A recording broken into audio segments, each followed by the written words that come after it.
Fall Yunar Sobran.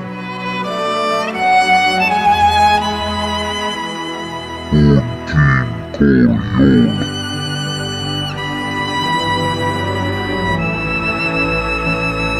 Kain Tin Kol.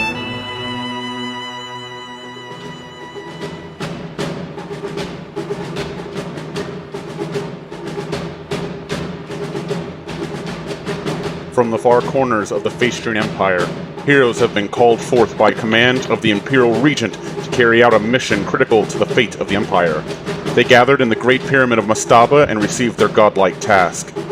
Weeks have passed since the Emperor and his personal guard, the Scaled Knights, had left on their wyvern mounts to investigate the dark power beginning to lurk underneath the mountain of Dunatai's heart.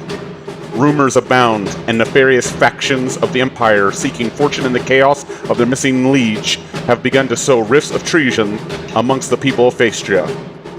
Our heroes have been commanded by the Regent to seek out Dunatai's heart and learn of the dark power that begins to awake beneath it and bring back the Emperor from certain doom.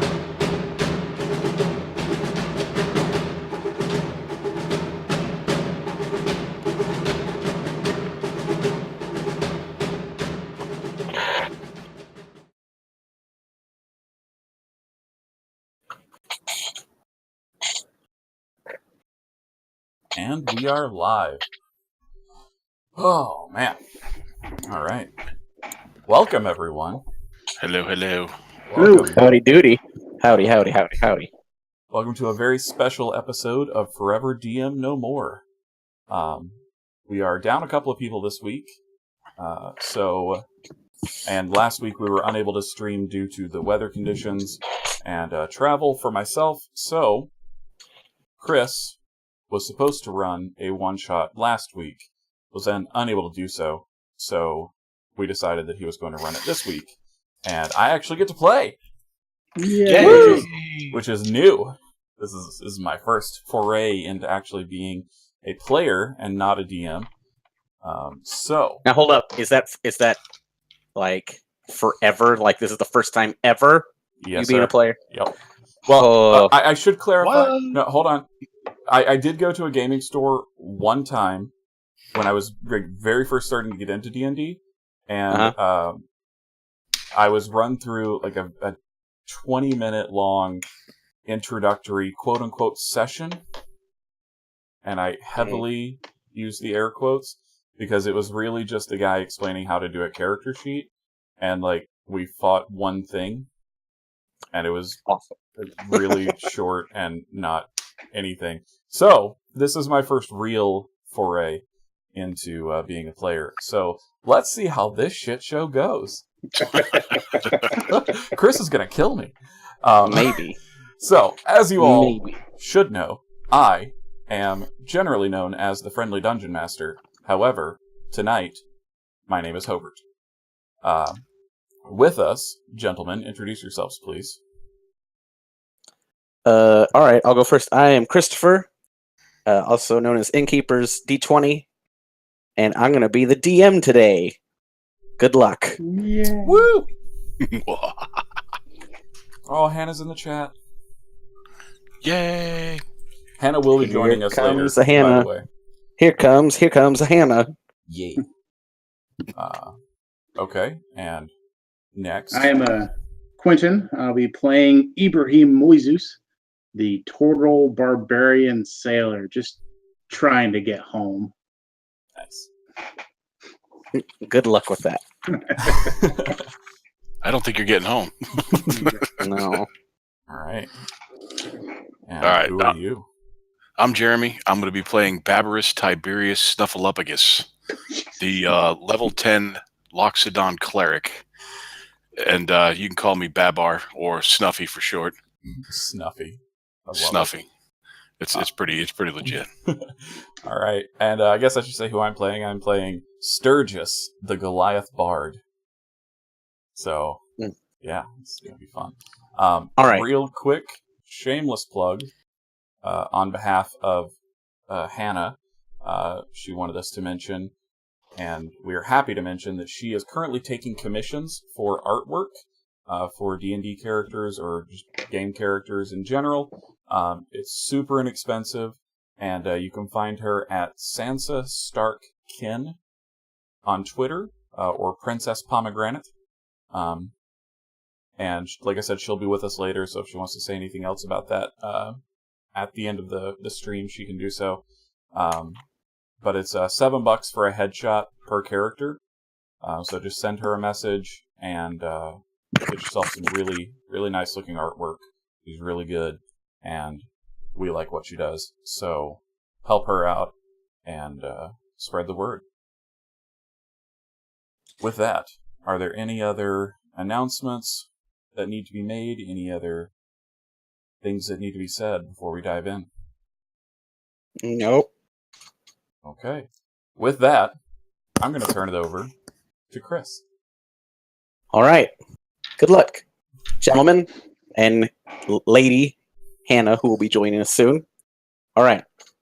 All of your characters received this letter a few weeks ago.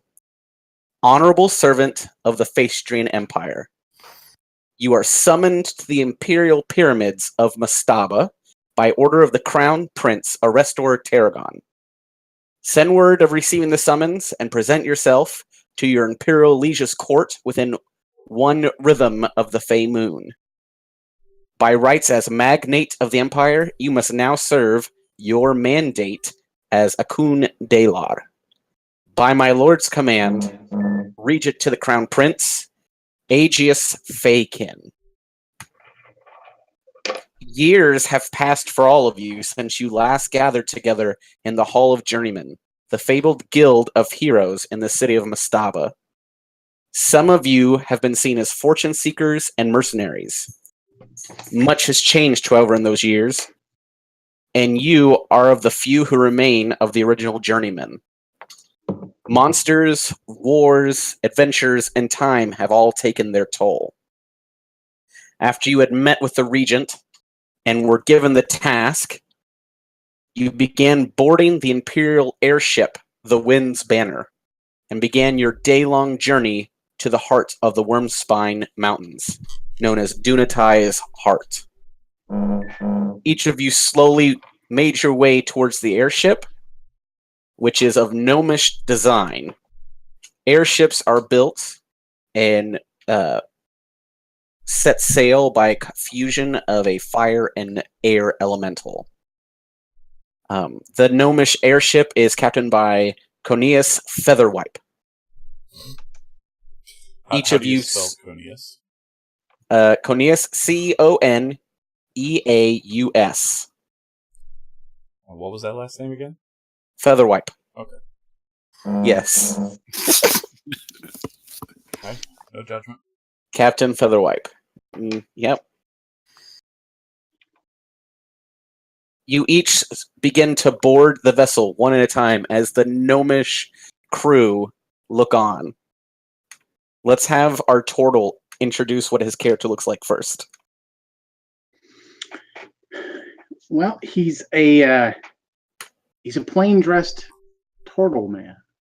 He has a shell on his back, a pair of drums strapped to his back, along with a massive battle axe.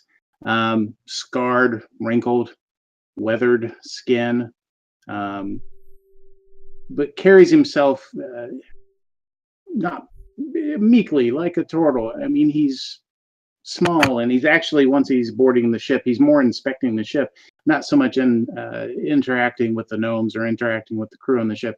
He's much more interested in it. It's with a practiced eye that he's looking over the ship and appreciating it for what it is.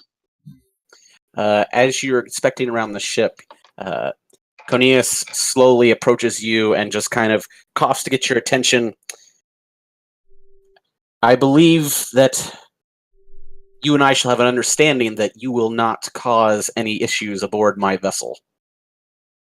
No, there'll be no problem at all, as long as there are no problems. I mean, I do my duty. It's no falsehood that we know of your expulsion from a pirate vessel. Oh, well, they presume that they could control me. That was before I could even control myself. I can control myself now. You're fine. Roll a persuasion check. First roll of the night. Natural 1. Yeah. Oh, I hope this is an indicator of how things Yep, are going to go. Yep. 1. 1. 0.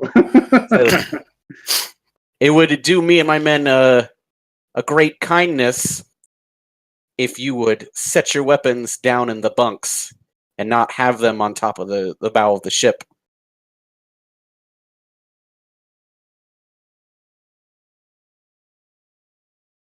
Seems fair. Okay. Seems fair. I'll do that. As you're stowing away your equipment, The one thing I stowed my great axe and some other things, but I still keep a belaying pin, and I'm able to. That goes into the shell, and I still keep that. excellent. Okay. And as you come back on top of the ship, a Goliath begins boarding. That's me. Mm-hmm. Right, so what you see before you is a roughly 7 foot tall, slightly built Goliath. He's not as big as some of the others, but he's well muscled, keeps in shape. Very pointed goatee, looks very carefully manicured and well kept. No hair anywhere else. Mm-hmm. A bunch of piercings, like all along the eyebrows, ears, septum piercing, labret piercings, and has studded leather armor, very clean, very well kept, and has a very fine coat over it, kind of flared at the knees, also spotless. And his trousers are actually tucked into the tops of his boots to keep them from dragging on the floor. Again, like everything about him is just immaculate in its presentation. And there's a small hammer swinging from his belt, and a lute strapped to his back. Or no, I wanted to reflavor that as a ukulele, if that's all right. Yes. Sweet. It's perfect. So he has just a plain looking ukulele strapped to his back. In contrast to everything else is like very, and the instrument is just kind of plain looking. And there's a sword on his other side, and he just kind of walks with like a bit of a swagger. So as you're boarding, there's 3 gnome crewmen that are looking onward. And Ibrahim, you hear this as they're talking. Is that who I think it is? Oh, it can't be. You know, I once heard that he rode a dragon while playing a lute. But he's got a banjo. No, that's not a banjo, that's a ukulele. It's a tiny instrument. Look at him. He looks like an idiot. And the final one says, I wouldn't say that too loud. He once killed a man by punching him in the ass. Do I hear this? No, you don't hear it, but Ibrahim does. The gnome captain comes up and kind of gives a nod with his cap and goes, I believe you are Sturgis? Aye. Hi, mind your manners on my ship and we should have no problem. Of course. Now, No danger there. is that ukulele the only instrument you play? Oh. I play a variety of instruments, friend. Well, we have a few stowed away at the bottom of the vessel. I would invite you to play along with our sailors later this evening. All right. All right. As that conversation goes on, Ibrahim, you want to do something? He goes up to the gnomes. He punched someone to death. And is aware. So he kind of looks over Are you being quiet about this at all when you're talking to the gnomes? Yeah, he's quieter when he talks, and he's stretched his head sort of into their conversation. It's sort of his head is just extended onto his neck, and just looking around them. He punched someone where to death? That's Sturgis. He's a gladiator. They were in the pits, and I saw it. Like, he was disarmed by this large bugbear, and all of a sudden, he had the bugbear by his ass, and it went in, and he pulled out his intestines. It was terrifying. Yes, that seems terrible. Yeah, and Ibrahim just walks away. That's terrifying. That's terrifying. As you begin to walk away, a third person begins to walk on the ship, and it has this body size of a dwarf, yet the face of an elephant. Go for it. So this little miniature, almost pygmy-looking elephant kind of walks up. He's armor-clad from the trunk, and he's got chainmail, like really highly polished chainmail, and almost framed in white linen, really clean pressed white linen and red. And he's almost militant in his approach. He walks straight ahead. He doesn't make eye contact with anybody, and he's just kind of likes to keep to himself. Excellent. You hear a voice of the gnome captain, Conius, trying to get you. Sir Nuffleupagus. Sir Nuffleupagus. Do you respond? I kind of just glance over and make eye contact with him.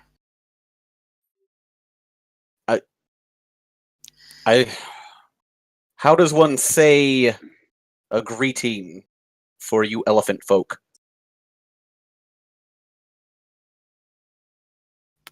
A greeting?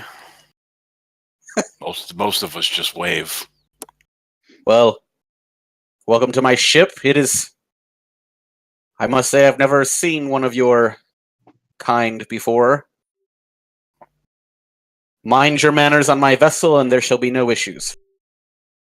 I will do as Heimdall wills. Do you think you could give the vessel a blessing before we make way on our voyage?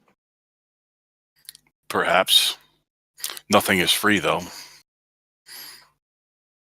Roll a persuasion check. Back to my character sheet here. Where the heck is persuasion? Oh, there it is. Okay. That's a 20. Not natural, but 20. Okay. Well, I can see that you receive a payment of 10 gold pieces for your prayer. I will bless this ship before our journey. Excellent. At any point, you three congregate together. I'm making friends. The way I have it is that you all have once been members of the Journeymen Guild. Yeah. So you may or may have not have... well, no, you certainly have met each other on adventures before, but this was at the very beginning of your adventures, like level 1 heroes. There was at least 200 of you at one time, but now, like, the numbers are very few and in between. Snuffy. So I kind of glance around, I look around, and I say, Sturgis? Aye. It's good to see you. Good to see you, too. What's up with the gnomes, man? They seem kind of, I don't know, restrictive. Shifty little fucks. That's why I had to put on the front that I was all militant. I could give a shit about blessing anything. Got me 10 gold pieces, though. That's nice. And I hear there's a third of us around? Slowly, kind of look over. you hear this click-clack walking on the deck. because I don't wear shoes and I have claws on my feet, walking up behind Sturgis. And I look up. Slow as shit as always. Faster than you. That's fair. I Kind of assume we all Clap him on the shell.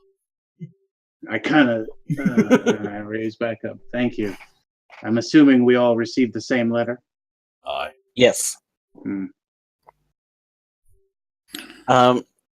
Ibrahim, you see this and you notice coming from the bottom from an opening in what appears to be the captain's quarters. You notice that the captain doesn't seem to be using it anymore because he's been coming in and out from below deck. But you see two men dressed in the garb of what would be male courtesans. They are leaving the captain's room, and they seem to be out of breath and panting. And then they start walking off the ship. Are they walking past us? Yes. And does it look like they're in a hurry, or they're just like exerted? Exerted. I'm gonna grab one of them, stop, and say, "Hey, you fellas, all right?" Just out of breath. Ugh. Certainly earned our money's worth. I'll bet. What'd you have going on back there? Well, I would rather not say. It would upset the mistress quite. And as he's saying that, the other one nudges him. He's like, "Shut up! We're not even supposed to say anything about that." Can I make an intimidation check to get him to start talking? You certainly can. Can I assist him by just kind of like sidling up behind them, and with my very large form, just kind of puffing out my chest a bit? Yes. Sweet. You have advantage now. All right. Let's see. What was I doing? Intimidation. 19. Well, I mean, that's without advantage. All right, 19 again. All right. He kind of looks at you, and he looks at his friend, and then he looks back at you and says, the Viscountess Fia would be very upset with me if she were to know that I spoke of anything of our interaction. Please, please let me go. I'm sorry, what was that name again? I've said too much. Viscountess Fiametta. The Viscountess. So I'll kind of nod at him and say, "Okay, that's enough." Okay. After you let him go, they scurry off the ship and they run. Before they go, I'd like to slip each one of them 2 gold. They hardly take it and go on their way. For the workout, lads.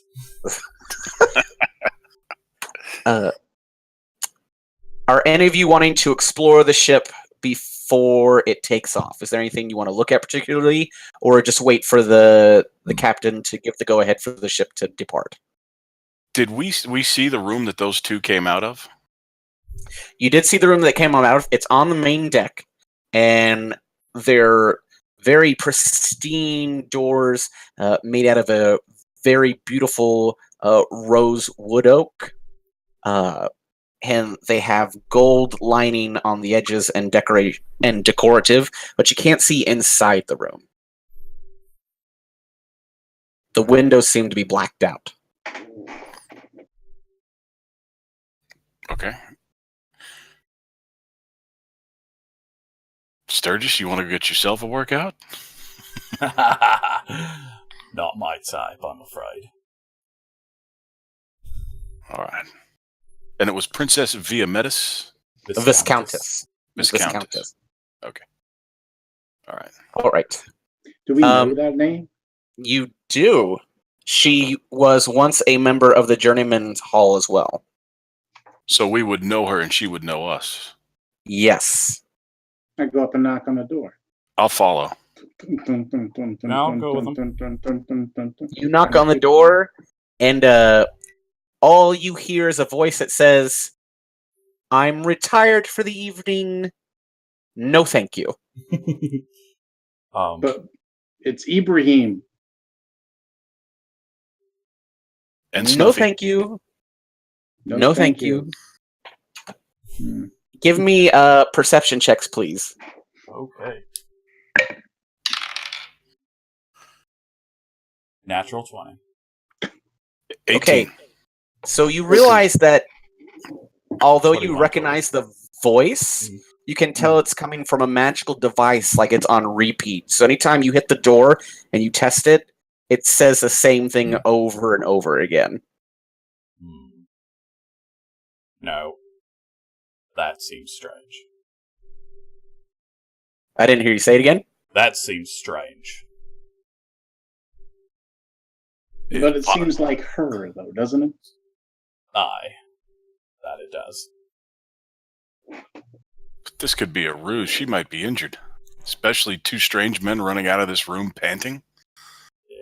Not willing to give up information. What's your plan here? I'm gonna try the door. Is it locked? The door is locked. I knew I'm I gonna should try have the taken door. knock. I knew it. God damn it. I'm going to try the door with my warhammer. All right, take a swing at it. Oh, hold on a second. I gotta go back to my...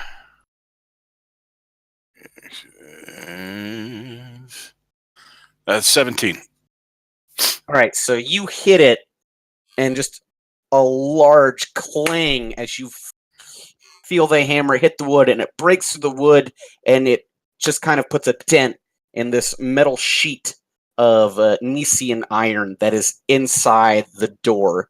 So they've got wood on both sides and a metal sheet in the middle, and like the wood cracks and splays everywhere, and you just start hearing a gnome just cursing you out in gnomish. And the captain just comes and is like, "What are you doing to my vessel?" Well, I slipped. Give I me a apologize. deception. Before, like, while as soon as he says that, can I use prestidigitation to? I don't know if this is an applicable use of it, but to create like just a little bit of like an illusion of oil like underneath his foot, like that looks smeared by a boot heel. Give me a deception roll, both of you. Oh boy. 18. Deception. Oh, that's plus 7. 25. Jesus. Okay, so there's oil all over the floor, and there's oil soaked on to Snuffleupagus, and the gnome's just looking about. He's like, "Where did this oil come from?" And he calls over some crew and starts yelling at them for just the mess that's laid right in front of these doors. Goes, "I apologize for yelling at you, servant of Heimdall. Do you think in about 5 minutes you could bless the ship?" I could probably do it right now before we set sail. I'm assuming we're leaving shortly. Once you say the blessing, we'll be on our way. Okay. I pull out my holy symbol. I drop to one knee with my warhammer. I kind of bow my head and I say something in kind of an odd language that nobody else would understand but me. Basically, it's just saying, "Bless the ship, have a safe journey to where we're going." Okay. Yada, yada, yada.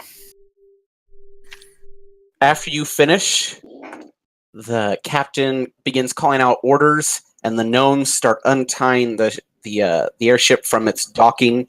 And a few of the gnomes take out their magical wands, and in the center, where there's this iron engine just sitting, they press their wands to it, and it seems to come to life as the fusion of the fire and air elemental surges energy throughout the ship. You see lines of energy go out through these pipes, and the ship begins to start floating out of its berth.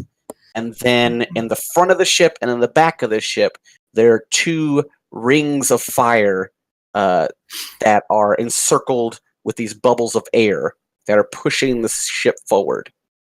Now, on this ship, it has some magical defenses. There are magical missile guns on on port side and starport, and then on the fore and aft, there are 2 large ballistae that are on turntables, so they can turn 360 degrees.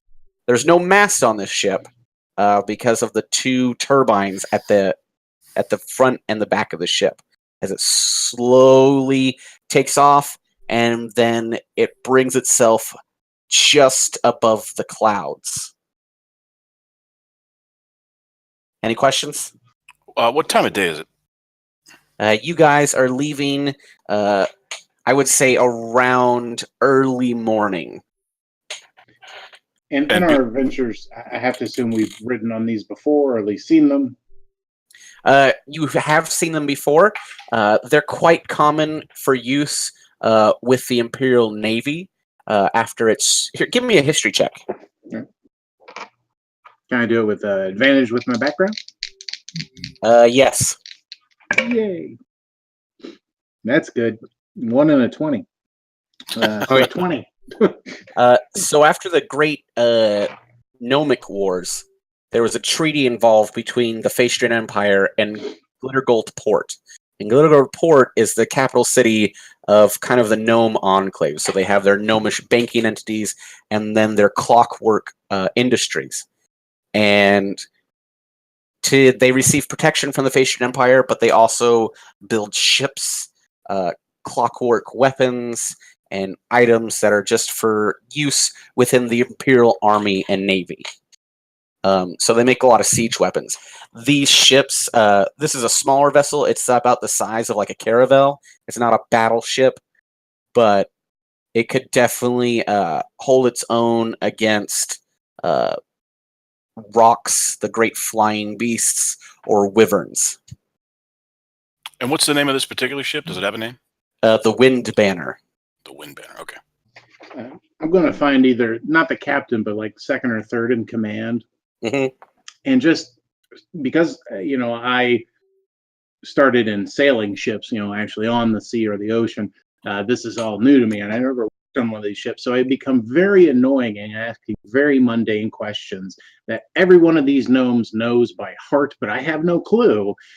And they're going to have to explain it to me in detail, repeatedly. Okay, so you do annoy them repeatedly and in detail, but you get a lot of information through the ship, and they're giving it to you. They're not gnome-sized. They're built so that gnome sailors can pilot them, but also so that's comfortable for medium-sized creatures as well. The interior of the vessel is where the fire and air elemental are housed, but the control unit is at the top, where it takes at least 4 gnome mages just to keep the ship in control. If the safe house in the center of the ship were to break, it would be like a bomb going off and just explode the entire ship as the fire and air elemental tried to get out. So there are some protective runes that keep the air and fire elemental in, but if they're destroyed, they will revolt and try to escape as fast as possible. So do we know whether the fire and air elemental creatures are sentient and intelligent? You do not know if they're intelligent or sentient. Okay. Sturgis would have a problem with the idea of creatures being enslaved. But not knowing whether they're just like pack mules or actual slaves, he's kind of iffy about it. But they would be seen as more as like a domesticated creature. So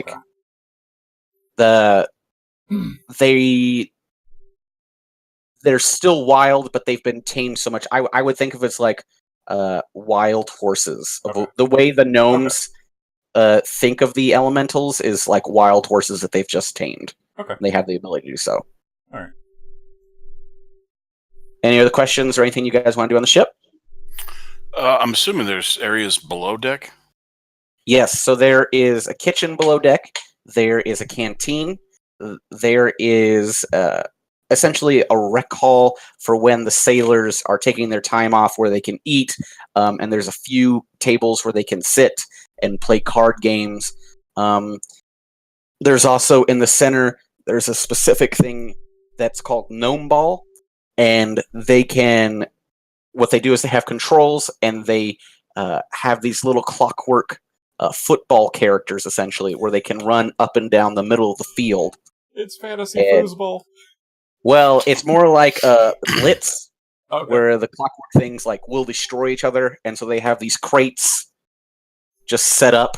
So when one team is decimated, they just put the ones that are broken in a repair pile and bring out a new set. It's very violent. Gears fly everywhere, and the gnomes seem to enjoy it. Sturgis, upon seeing that, would immediately go to that table with drinks and start betting. Okay, excellent. Roll me a wisdom check Oh boy. to see if you make any money. And then Shit. Snuffleupagus, what were you doing? Are we the only passengers on here? Is everybody else crew? That's a 4. Okay. You guys are the only ones that are passengers currently.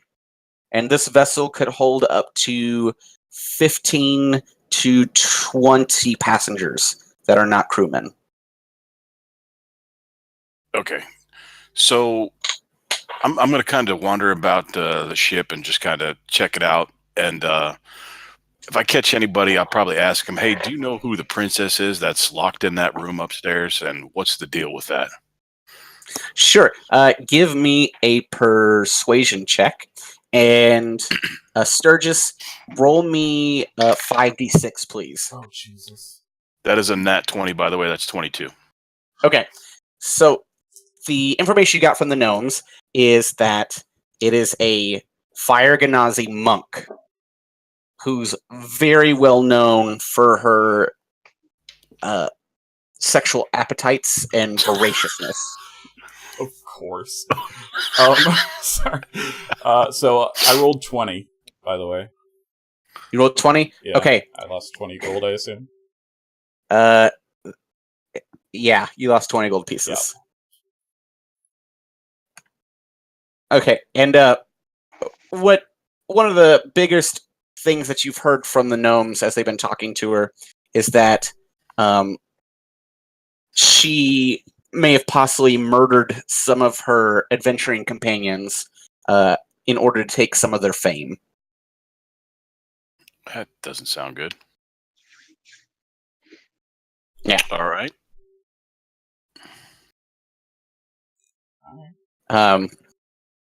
But yeah, there's also sometimes like the gnomes like to talk about her voracious open sex life, but that what's great about going to bed with her is that her family eventually pays you as hush money, but that doesn't seem to be working since a lot of people know about it. Yeah.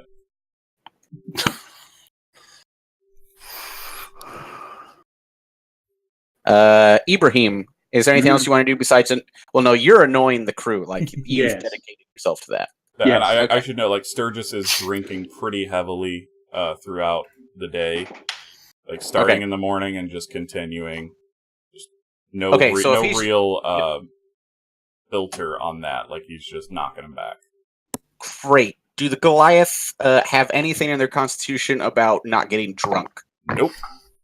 Okay, roll me a constitution save, please. Yay.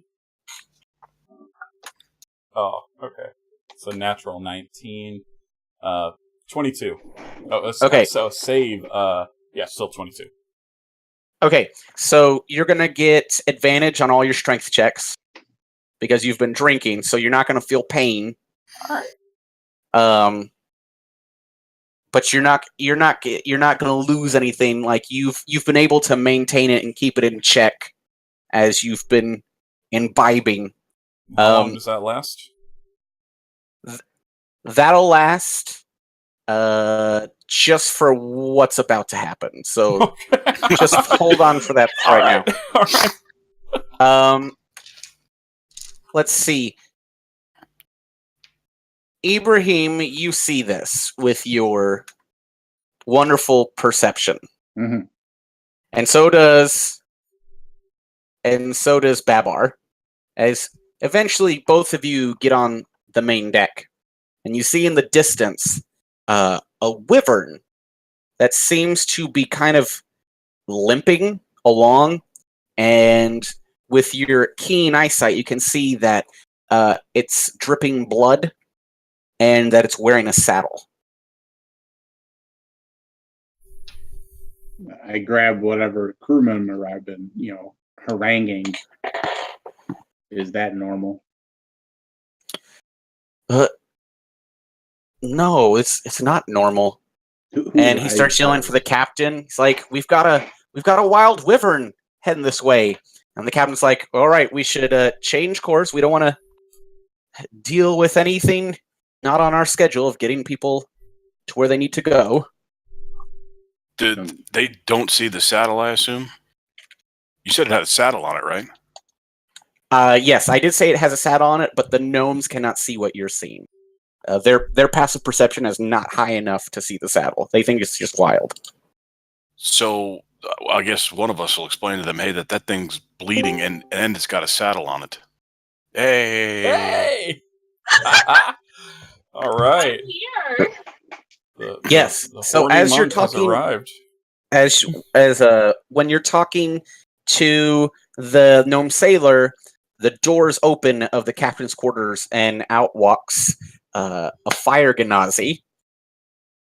Go ahead and describe yourself. So, my girl Fee, she comes out probably not dressed appropriately. She probably has like a silk robe on and like looks really leisurely. Definitely has been enjoying her life. She is very reminiscent of the like white fire center of a flame. Her skin being a very like yellow color and her hair being basically alabaster with bright predominant orange eyes. And she just comes out and she says, "All right, now I'm here." Now, before we continue, did you listen to anything I had beforehand about what your character was doing? A little bit. Okay. And then I had to use the restroom. Okay. Excellent. I'll let them ask the questions, and all right, they'll bring it up. Okay. So yeah, they start talking to you, Babar, and they're like, "Well, that's strange. Not many wyverns in these parts are tamed. That would really just belong to the Scale Knights." What do we know about the scale? Do I know anything about the Scale Knights? The Scale Knights are the Emperor's personal guard. You can give me a history check for more. 13. 13. Okay, so the Scale Knights are exclusively Dragonborn. They come in every color, and they are the Emperor's chosen personal guard. They all ride wyverns, and the number of them, depending on Emperor's choice, can be anywhere from 10 to about 30 of them at any given time. They have to train their own wyverns. They have to go to the worm spine and catch one and tame it. They can't get an egg. They have to find an adult wyvern and bring it back and tame it as their mount. Once they've made that bond, the Scale Knight is almost never away from his wyvern. So I'll ask is the captain around to the ship? Is he close by? Yeah, he's now walked over to you. So I'll ask him what would attack a Scale Knight? And as you say that, just like an answer, as the gnome captain is opening his mouth, you see in the distance, you hear the shriek of the wyvern go into panic, and it starts trying to limp a little bit faster in your direction, and a large, full adult dragon just bursts through the clouds and starts chasing it like a shark after a seal. Fuck. I immediately make a beeline for that ballista on the rear of the ship. Okay, so he's going for the ballista. What's everyone else doing? Well, can I hear any of this? If you're... Yep, you would hear the large dragon roar. Alright, then, yeah, I start, like, not stumbling, but not really hurrying. Just kind of ambling back up to the deck of the ship. Okay. I look Ibrahim. I look at the captain and I go, moron. And then I dash to get my weapons. And I got a 40-foot speed, so I dash 80 to get to him. Yeah. You get to your weapons. Fee, what are you doing? So, I guess Fee hears some kind of ruckus that's disrupting her beauty rest. Mm-hmm. Beauty rest. So she kind of lazily gathers her things and decides to head out on deck to check out what's going on. Okay. You make it to the deck, and you see that there are gnomes just running everywhere. They're tying things down. They're tying ropes around their waists to these catch bars that are also on the ship, and they're running around to the passengers, and they're tying ropes around their waists. So everyone that's on deck right now, Ibrahim, Sturgis, and Babar, you're getting rope tied around you by very panicked gnomes. And two of the gnomes come up to you, and they're kind of like, can we put this... never mind, we're just going to put it on you. And they start tying rope to you. Do it, lad. She's not that discriminating. Well, this isn't how I pictured this type of thing to go. Okay. So these ballistae, they take two people to work them, to work in one turn. One to load and one to fire. You're going to get 2 shots off before the wyvern and the dragon are upon you. So, who's at the back one? I believe that was Babar. Yep. Yeah, I'm at the back one. I'll accompany Snuffy. Okay. You load it. And then, Babar, are you going to aim it? Yes. All right. Use your dexterity modifier for the attack. Oh, shit. So am I rolling a... Go ahead. Am I rolling a d20 and then, or just using my dexterity modifier straight up? You're rolling a d20. All right. 11. 11. Okay. So you shoot the ballistae, and the bolt goes off, and you can see the clockwork bolt open up as barbs on the tip just kind of spring out, and then a flurry of smaller spikes come from the front, and it explodes out. Roll me 66, please. 6d6. Let's see.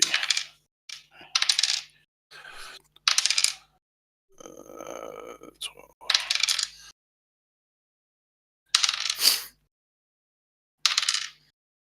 $27. Okay.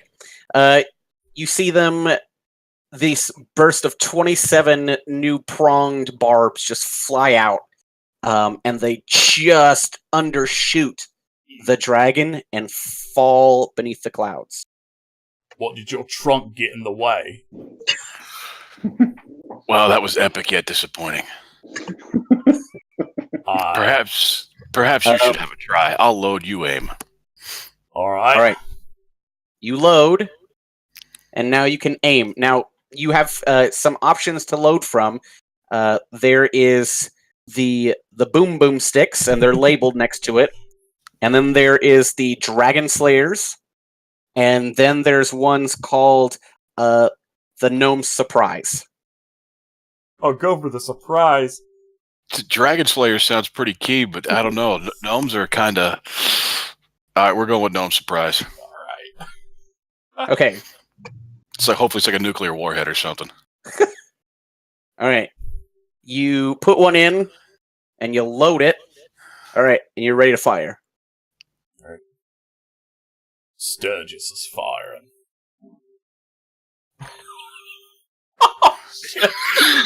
Oh no! That would be a 6. Great. Jesus. Is your ukulele getting away? Not using that one anymore. Laura Bailey, where is your dice jail? Oh God. Okay. All right. You see it shoot out, and it breaks up into 3 what look like kite flyers as these gliding harpoons start flying around, and little red magical beams start coming from them, and they try to lock in onto the dragon. So it's almost like a laser targeting, but magical. But 2 of them, as they unfurled and from your poor aiming, locked on each other and exploded. And the third one just overshot and kind of glided off just above the dragon. Well, it All right. was a surprise. Everyone roll me initiative now. Yeah. Motherfucker. 6. Yeah, that's what I got. So who goes first? Do we use dexterity modifiers? I'm at a -1. So. Mine's +1. So Okay, Barbarous, what'd you roll? 6. Okay, Sturgis, you rolled a 6 too? yep, but I'm 6 fast. Okay, so I'll call you 7. Okay, Ibrahim, what'd you roll? 5. Okay, and the Viscountess, what'd you roll? 15. What a team, guys! There What it a is. team. Okay, Monk's gonna. what's your carry us. dexterity modifier? Viscount. Oh, it's +5. Okay, so we're gonna call you 16 because the dragon is after you. Okay. Oh no! Okay. So, Viscountess, you can see the dragon approaching, and on the back of the dragon, you see kind of garbed and what looks like the bones of other kobolds and goblins. About 25 kobolds on the back of this dragon, and they look like they're prepared to jump off the dragon and fall to the deck of the ship. I'm sorry. What color was the dragon? Can we tell? The dragon... Yeah, that's a very good question. The dragon seems to be a mixture of red and blue. Oh fuck! Now, in our travels, how much would we know about like the different types of breath weapons that dragons possess based on their color? Give me history. Oh fuck! History. Am I any good at history? Yeah. That would be an 11. Okay, you would know. Okay. Good. You would know their breath. Yep. All right. So we got fire and cold. Okay. So, what would you like to do, Viscountess? How tightly are we actually tied down? You can give me an inspection check, which would be just a survival check. Okay, alright. 14. 14. You're pretty well tied. It's attached to the safety line of the hook, and that's been sufficiently tied, and you're tied on well. Like, it's how tied long? around you that you feel safe. Okay.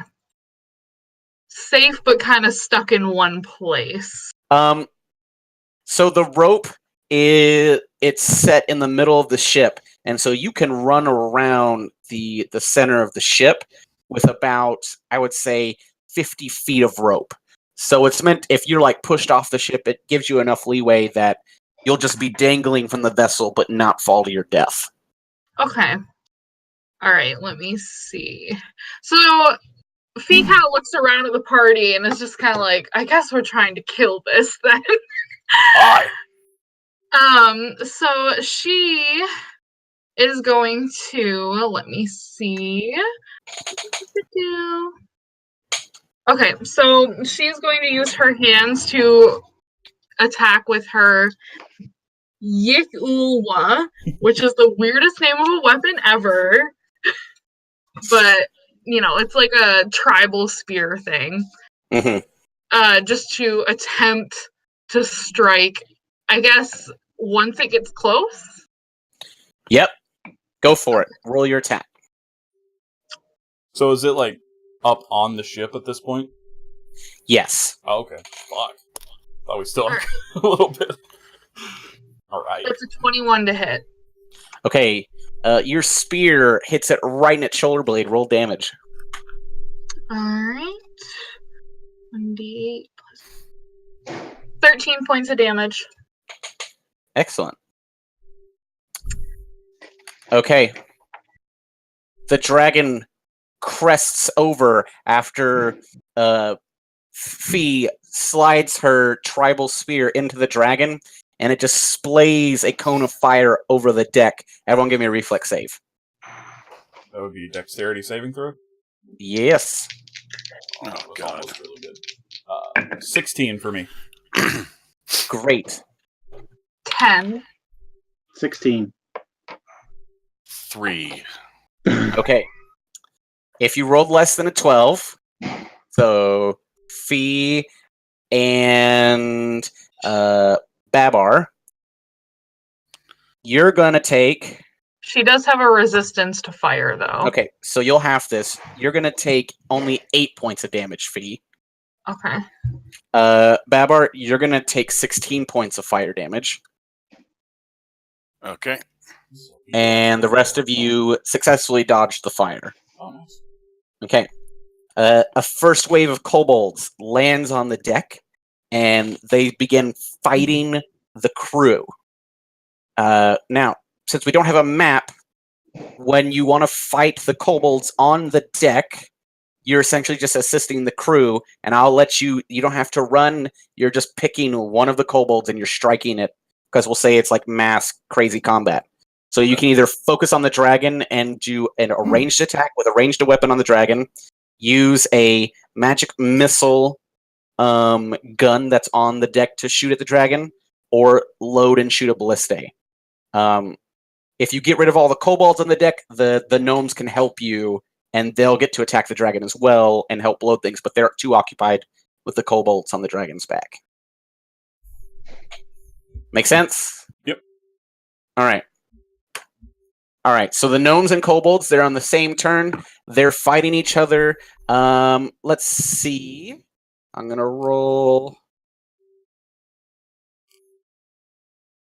Okay, so right now, the gnomes are getting overpowered, and the battle fatigue for the two parties is now in favor of the kobolds, 60 and 40 for the gnomes. So once they're down to 0, the gnomes will either forfeit completely or they're dying. Sturgis, it's now your turn. Are we going after the dragon or the kobolds? I yell out. I think I got the kobolds. Aye. So I am going to attempt to cast Charm Monster on the dragon. It is it is a wisdom save of 15. All right. It has advantage because we are attacking it. Yeah. Okay, it saves. God damn it. Alright, fuck. Alright, what can I do as a bonus action?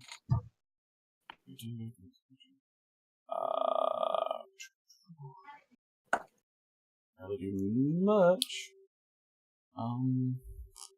I will grant inspiration, bardic inspiration, to Snuffy. So from across the fray, you hear this like very deep, sonorous song come to you and grant you an additional 1d10 to any d20 roll that you make. Nice. And I'll mark off a use of bardic inspiration. I did not blow the horn of war. Okay. Now we have Barbarous. So, how many kobolds are there? There's about 25 on the deck. And they're all kind of cloistered in a general vicinity, or are they spread out? They're cloistered. Okay. I don't know if I want to be firing off. Okay. I'm going to cast Guardian of Faith. If you need to particulars on that, let me know. Go ahead and tell everybody. A large spectral guardian appears and hovers for the duration in unoccupied space of your choice that you can see within range. Occupies the space and is indistinct except for a gleaming sword and shield emblazoned with a Holy Spirit symbol of your deity. Any creature hostile to you that moves to a space within 10 feet of the guardian for the first time on a turn must succeed on a dex saving throw. The creature fails, takes 20 radiant damage on a failed save, or half as much on a successful one. Okay. All right. There are going to be some kobolds that fail that. Just downright immediately. So roll damage, please. It's if they're 20 radiant right off the bat. Okay. If they fail, it's 20. If they succeed, it's 10. And that lasts for 8 hours. You kill 8 kobolds just instantly. Nice. Okay. Cool. Ibrahim. With my incessant questioning of the crew, I've hopefully learned how these magic missile guns work. Yes, you have learned how they work. And I just pointed at the dragon and just pushed the button. Okay. Roll me 5d4, please, for damage against the dragon. 3, 7, 9. 9 points. Okay. 9 points against the dragon. I need Viscountess. It's your turn. Okay, so where exactly is the dragon? Like, is it just kind of like circling? Like, how high? How high up is it? The dragon is it's making constant passes at the ship, so it just passed over and is heading back towards you. But it's doing like a very very sharp circles around the vessel. Okay, so could Fee possibly run at one of these cannons and do like a parkour thing off the cannon to like jump and try to punch this? You could certainly try. Yes. You could certainly try. Punch the dragon. She's gonna try like full on acrobatics. Like she runs to the cannon, parkours herself with a flip off of it. All right. Give me a dexterity. No, an acrobatics first. Acrobatics check. Okay. 21. Okay. You successfully parkour jumped off the cannon in line with the dragon. Okay, so you're face to face with it. You're jumping up, and now you're gonna hit it. She's gonna go for an unarmed strike, and then if it lands, she's gonna use a key point to do flurry of blows. All right, roll me an attack. Oh God, see, why are you like this? Okay, it's 4 + 9, 13 to hit for the first one. Okay, that's not going to hit. So you jump up and you sail towards the dragon, and you see that you're missing. You are going underneath the dragon. Give me an acrobatics to see if you can grab a leg. Okay. 16 + 9. I can't do math, guys. 25. So 25? There you go. Okay, so you are grabbing on to the dragon's forefront leg, and you're holding on to it. Okay. Okay, you are also still tied to the ship, and you've got about, I would say, 15 feet of slack on that rope that's just kind of dangling. But you realize that when it takes another pass, like it's going to go taut, and you're either going to have to hold on and have the rope break, or let go of the dragon. All right.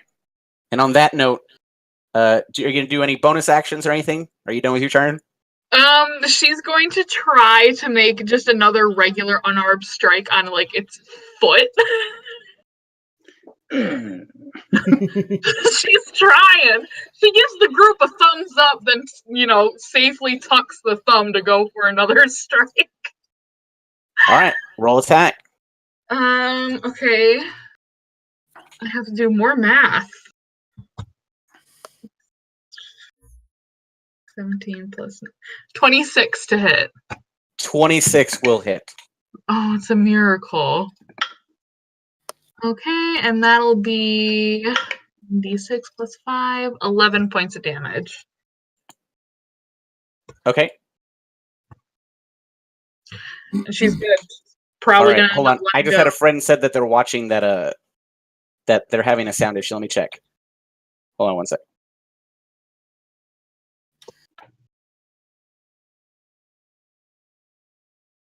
Okay.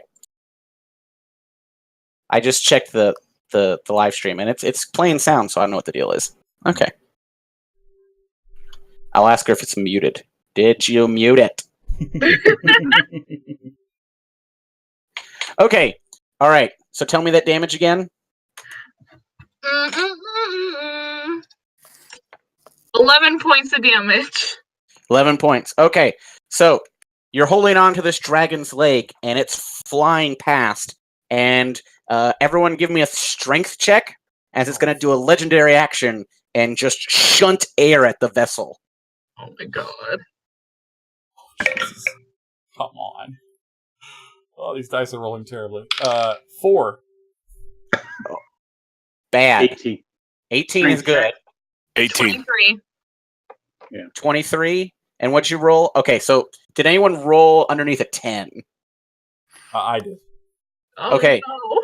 All right, so the air shunts down and everyone feel a gust of wind. Ibrahim and Babar, you are able to stay where you are. You're holding in place, but you see Sturgis just buckle and he barrels past you. And give me a strength check to see if you can grab the side of the ship before you're thrown off. Oh, jeez. All right, we're not using that one anymore. That's 2 down. 2 down so far. Okay, that's better. Welcome to this side. Strength saving throw. That would be a 15. 15. Okay. You're holding on to the ship. You're able to hold on to that rail. Your feet are off the edge. Like you're flailing. You're holding on. Okay. I don't like this. Okay. The gnomes are going to get advantage because of Babar's guardian, and they're going to roll. Okay, it's turned back in favor of the gnomes. They've killed a couple more kobolds, and you can estimate that it's now in their favor about 55%.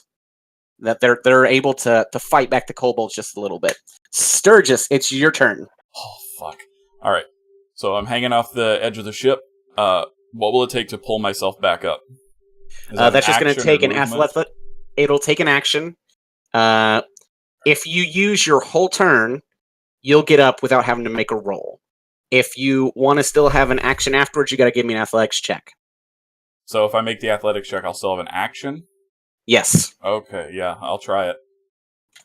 I have a +9 to athletics, so... Holy shit, that's a 19. Okay, you pull yourself up. You're back on the deck. All right, so... annoyed. Sturgis will kind of, very quickly glance down at himself, make sure he's not gotten dirty, and will fire an Eldritch Blast, 2 Eldritch Blasts at the dragon out of annoyance. Okay. So roll for those. First one is a 21 to hit. That'll hit. And the second is a 9 to hit. That 9 does not hit. Yeah. So it's 1d10 of damage. 2! 2 points of damage. But it's still a hit. It's I'm doing my part. Babarus, it's your turn. So the dragon's within melee range? The dragon is within... It depends on what weapon you're trying to hit it with. Well, the only thing I got is my hammer, so if it's... You could certainly... You could certainly try and hit it with your hammer, yes. So everything is happening simultaneously. So if it comes close enough to the ship, you could certainly try and strike out with your hammer. So give me a All right. strike. So I'm gonna wait, kind of bide my time, and wind up like a, Babe Ruth here until this thing gets close enough. And All right. when it does, holy Jesus, 9. Don't forget Okay. about your inspiration. Oh, so that's add to what? D10. Well, 1d10. Where'd my D10 go? 16. 16 unfortunately doesn't hit. Damn it. Doesn't hit. Okay. Are you going to do Wait, any whoa, whoa. bonus actions? Yes, I'm going to cast Spiritual Weapon, Okay. Yes. and that I make an attack roll, just creates a floating spectral weapon. And that's a 1d8 plus 5. But like I say, I just got to hit with it first. Okay. 20 a lot. 24. That'll hit. Roll your damage.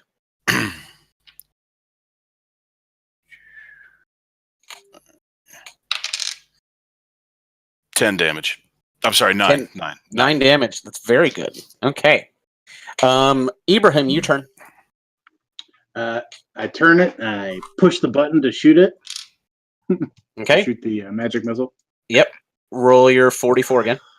44 or 5. I mean 5d4. 54.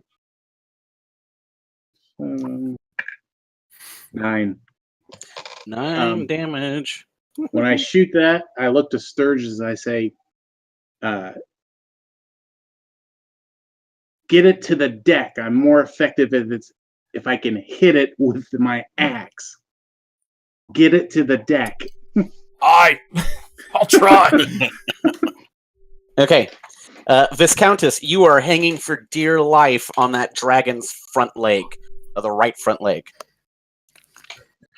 Okay, so she kind of looks down at her party and is just like, if I fall, I don't think any of them are going to catch me. It's been too long. So as she's hanging onto this thing's leg, she is going to try to attack it again. Okay. And since I've been trying to read her sheet as I've gone, so she's got extra attack, so she's gonna unarmed strike twice. So hopefully these hit, and if they don't, Fee's going to the trash yard. Boop.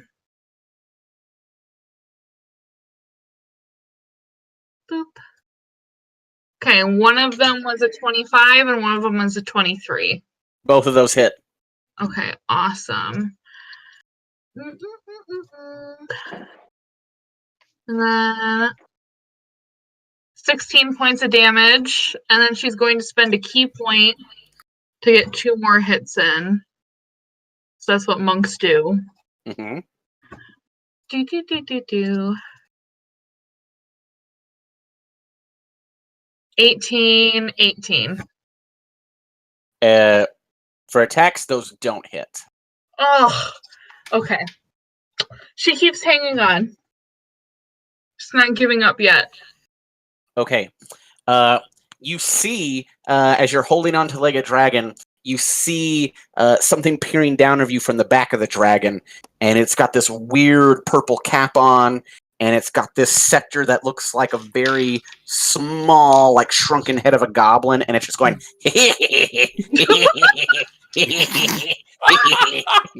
Okay, and you hear it say knock knock. Who's there? You dared. Give me a strength check. Okay. What's 17 plus 9? 26. 26. Okay, a lot. Okay. You hold on as you feel like these large invisible hands try to pry you off the dragon's leg, but you shake them off with your body. She yells down to the party, I found the main fucker up here! Okay. The dragon's gonna do another wing blast, so everyone give me a strength save. 16. 20. You're still on. Dirty 20. You're good. 26. You're good. 20.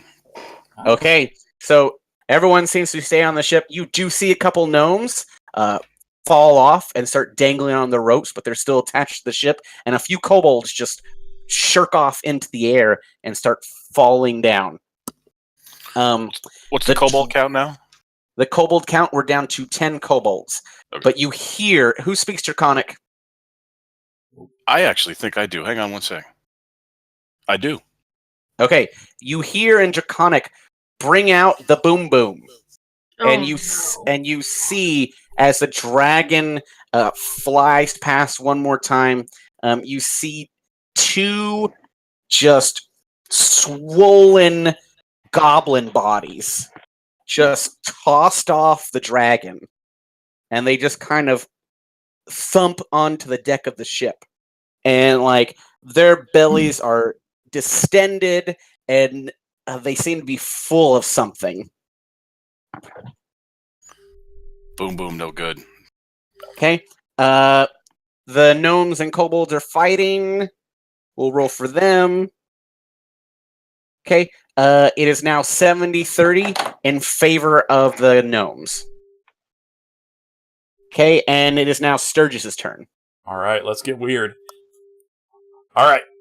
So, Sturgis is going to run up to one of these fucking swollen dipshits. And I'm going to attempt to like, just touch one. I don't know if that's an action, if that will use my action. I hope not. What do you mean touch? I'd literally just want to touch it enough to, like, just kind of, just grab it a little bit, and then cast Dimension Door. And bring it with me. Okay. Is that a grapple check? That'll be an action, right? No, it's just limp Nice. on the floor. It like, so let me describe, okay. it just studs. Like, they're just prone gotcha. bodies Sweet! on the floor. Fantastic.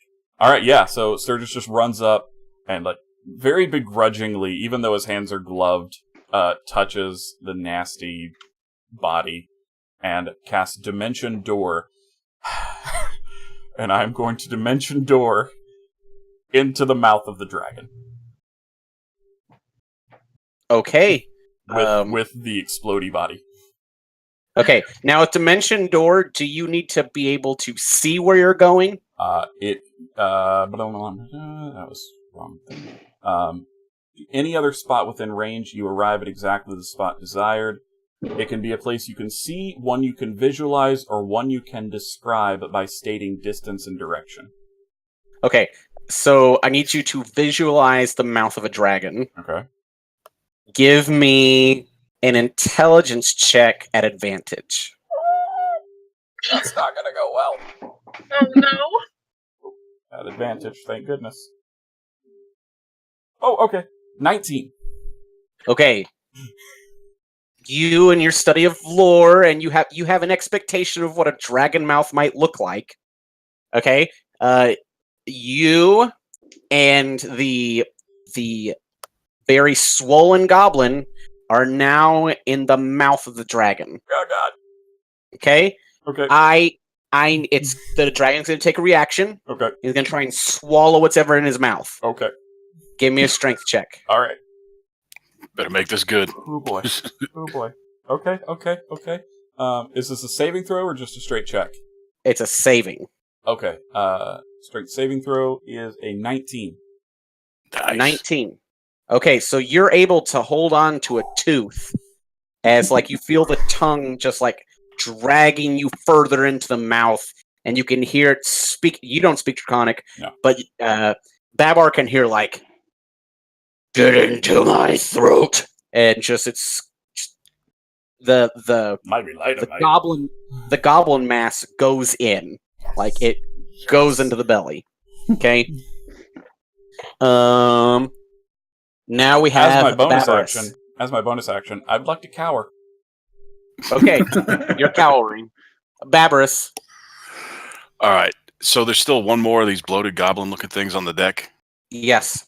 I'm gonna cast Command. Okay.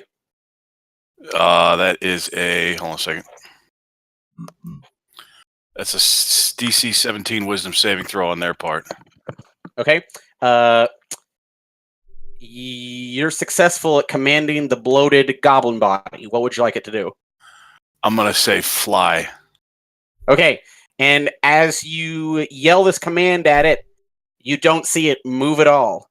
And then you realize it's just a distended goblin body on the deck. Oh, it's Not already alive. okay.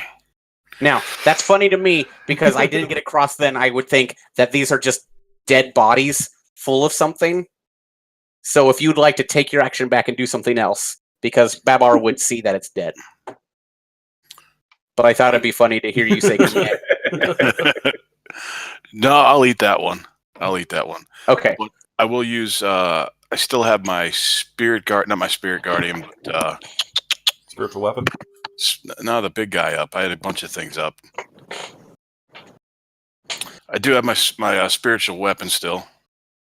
Okay, go for it. I'm not going to attack him because I don't want it exploding. I'll attack the dragon. Okay, attack the dragon.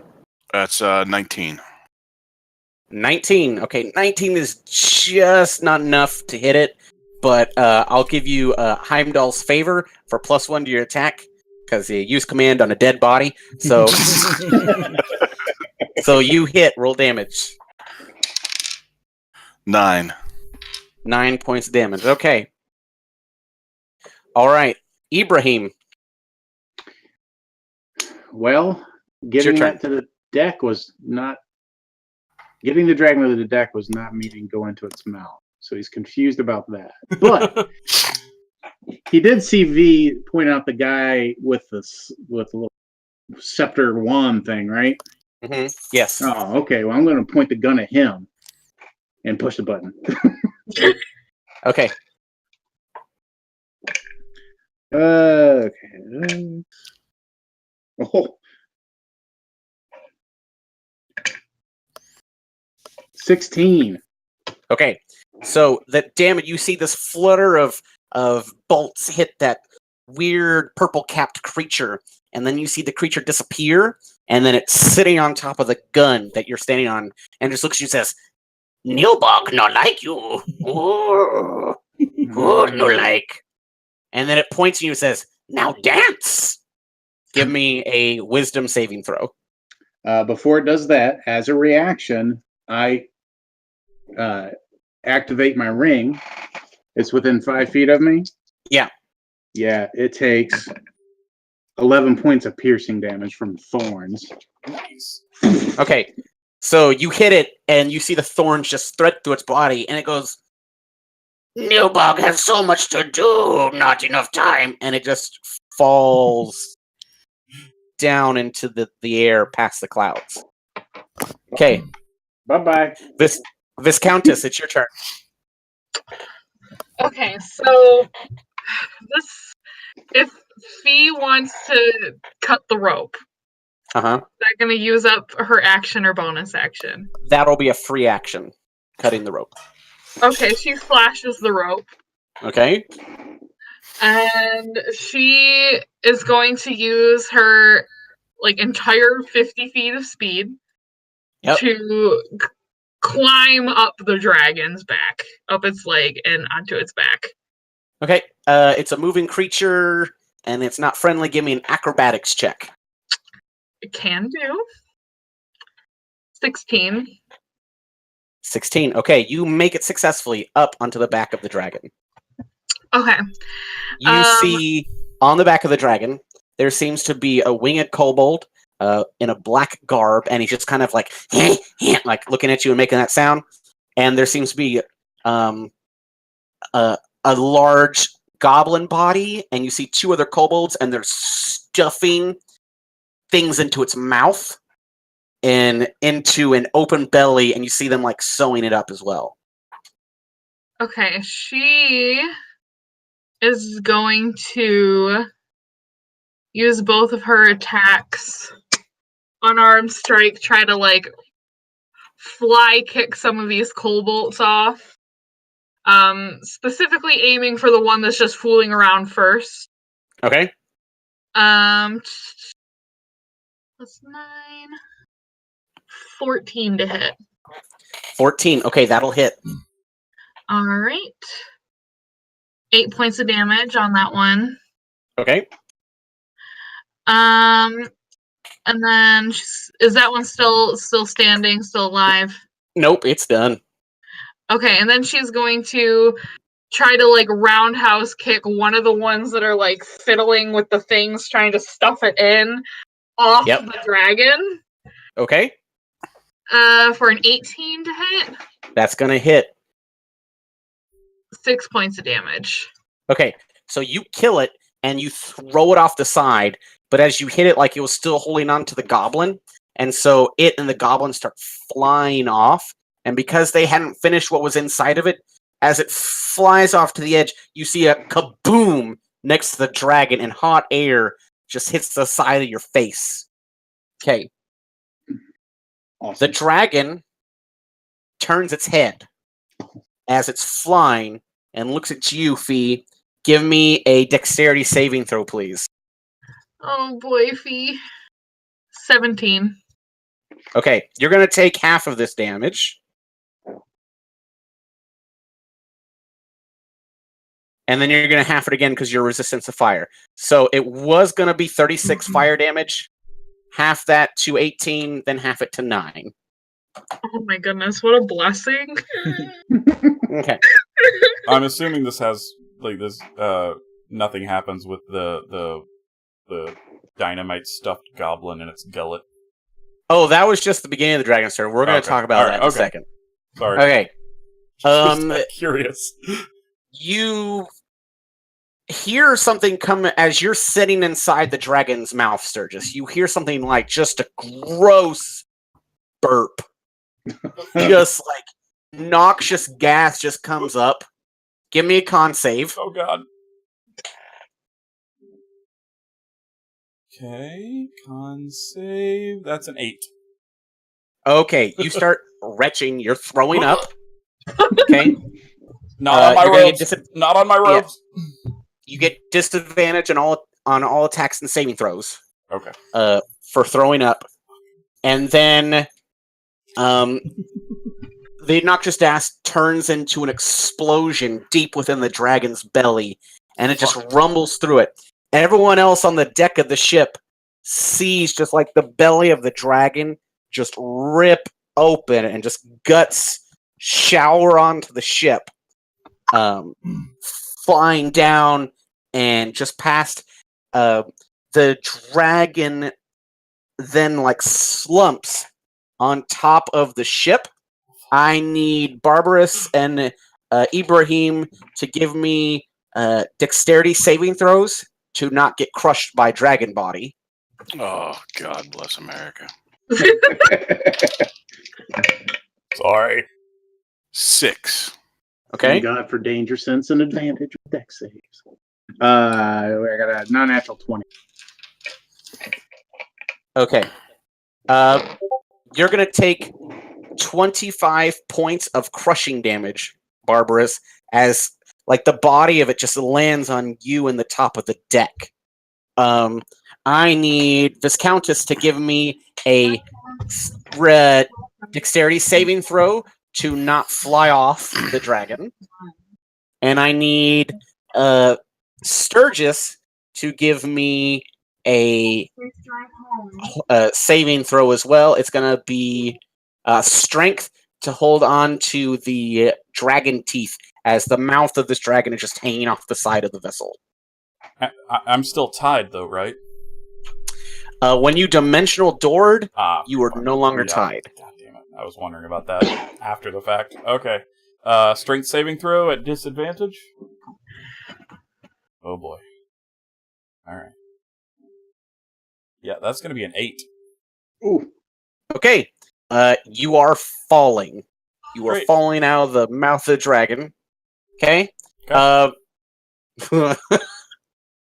it's just, you're just kind of like in the air right now, just going. Yeah. What did you roll for me, Fiammette? I rolled a 19. Okay, so you manage to hold on to the scales of the dragon, and as you see the head slump over, you see Sturgis just kind of spread eagle from where his hands were holding the teeth. He is just Can I reach to grab him? I would note that at this point he looks relatively unconcerned. Okay, you can give me a reach. Give me a acrobatics check. Okay, Fee. 16? 16. Okay. Just as you thought you were going to go to your death, you feel this Fire Ganazi's hand just grab your left hand, and you're just kind of dangling. Okay? Thanks Hello. That takes us to Sturgis. This is your turn. You are holding on to, you're being held on to by Fiametta. Okay. And are we is she still on top of the dragon or on the ship? Missed that. She's on top of the dragon. She's hanging. She's got one hand hanging on to the dragon's and the other hand hanging on to you. Okay. So to pull myself up, again, would that be an action or just a check? Yes. That's going to be an athletics check. Okay. Is that going to take my action? Yes, this one will take your action. Darn it. All right, that's fine.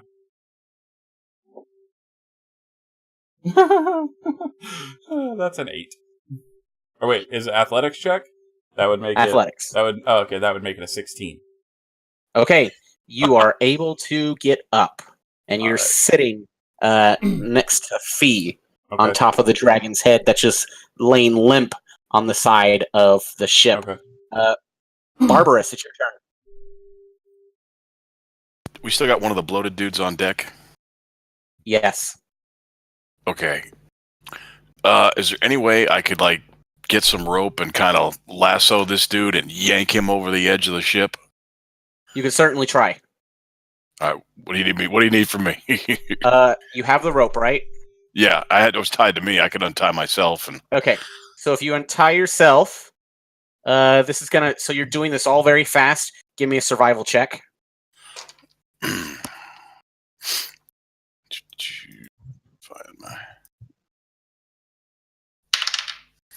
20, not natural, but 20. Okay, you managed to get it off. Give me a ranged attack on the body. Oh. 2. Okay. It lands next to his foot, but it doesn't catch it. Okay? And just to set the scene, you and the body are underneath the dragon's open stomach and rib cage. So you're there. There are dead gnomes and kobolds just laying about on the crushed weight of this dragon. It is now Babarus's turn. No, wait, no. You're Babarus. Ibrahim. How far away is this bloated body? You are on the other side of it now. So the dragon just kind of collapsed in the middle of the ship, and you could cross the body of the dragon to get to it.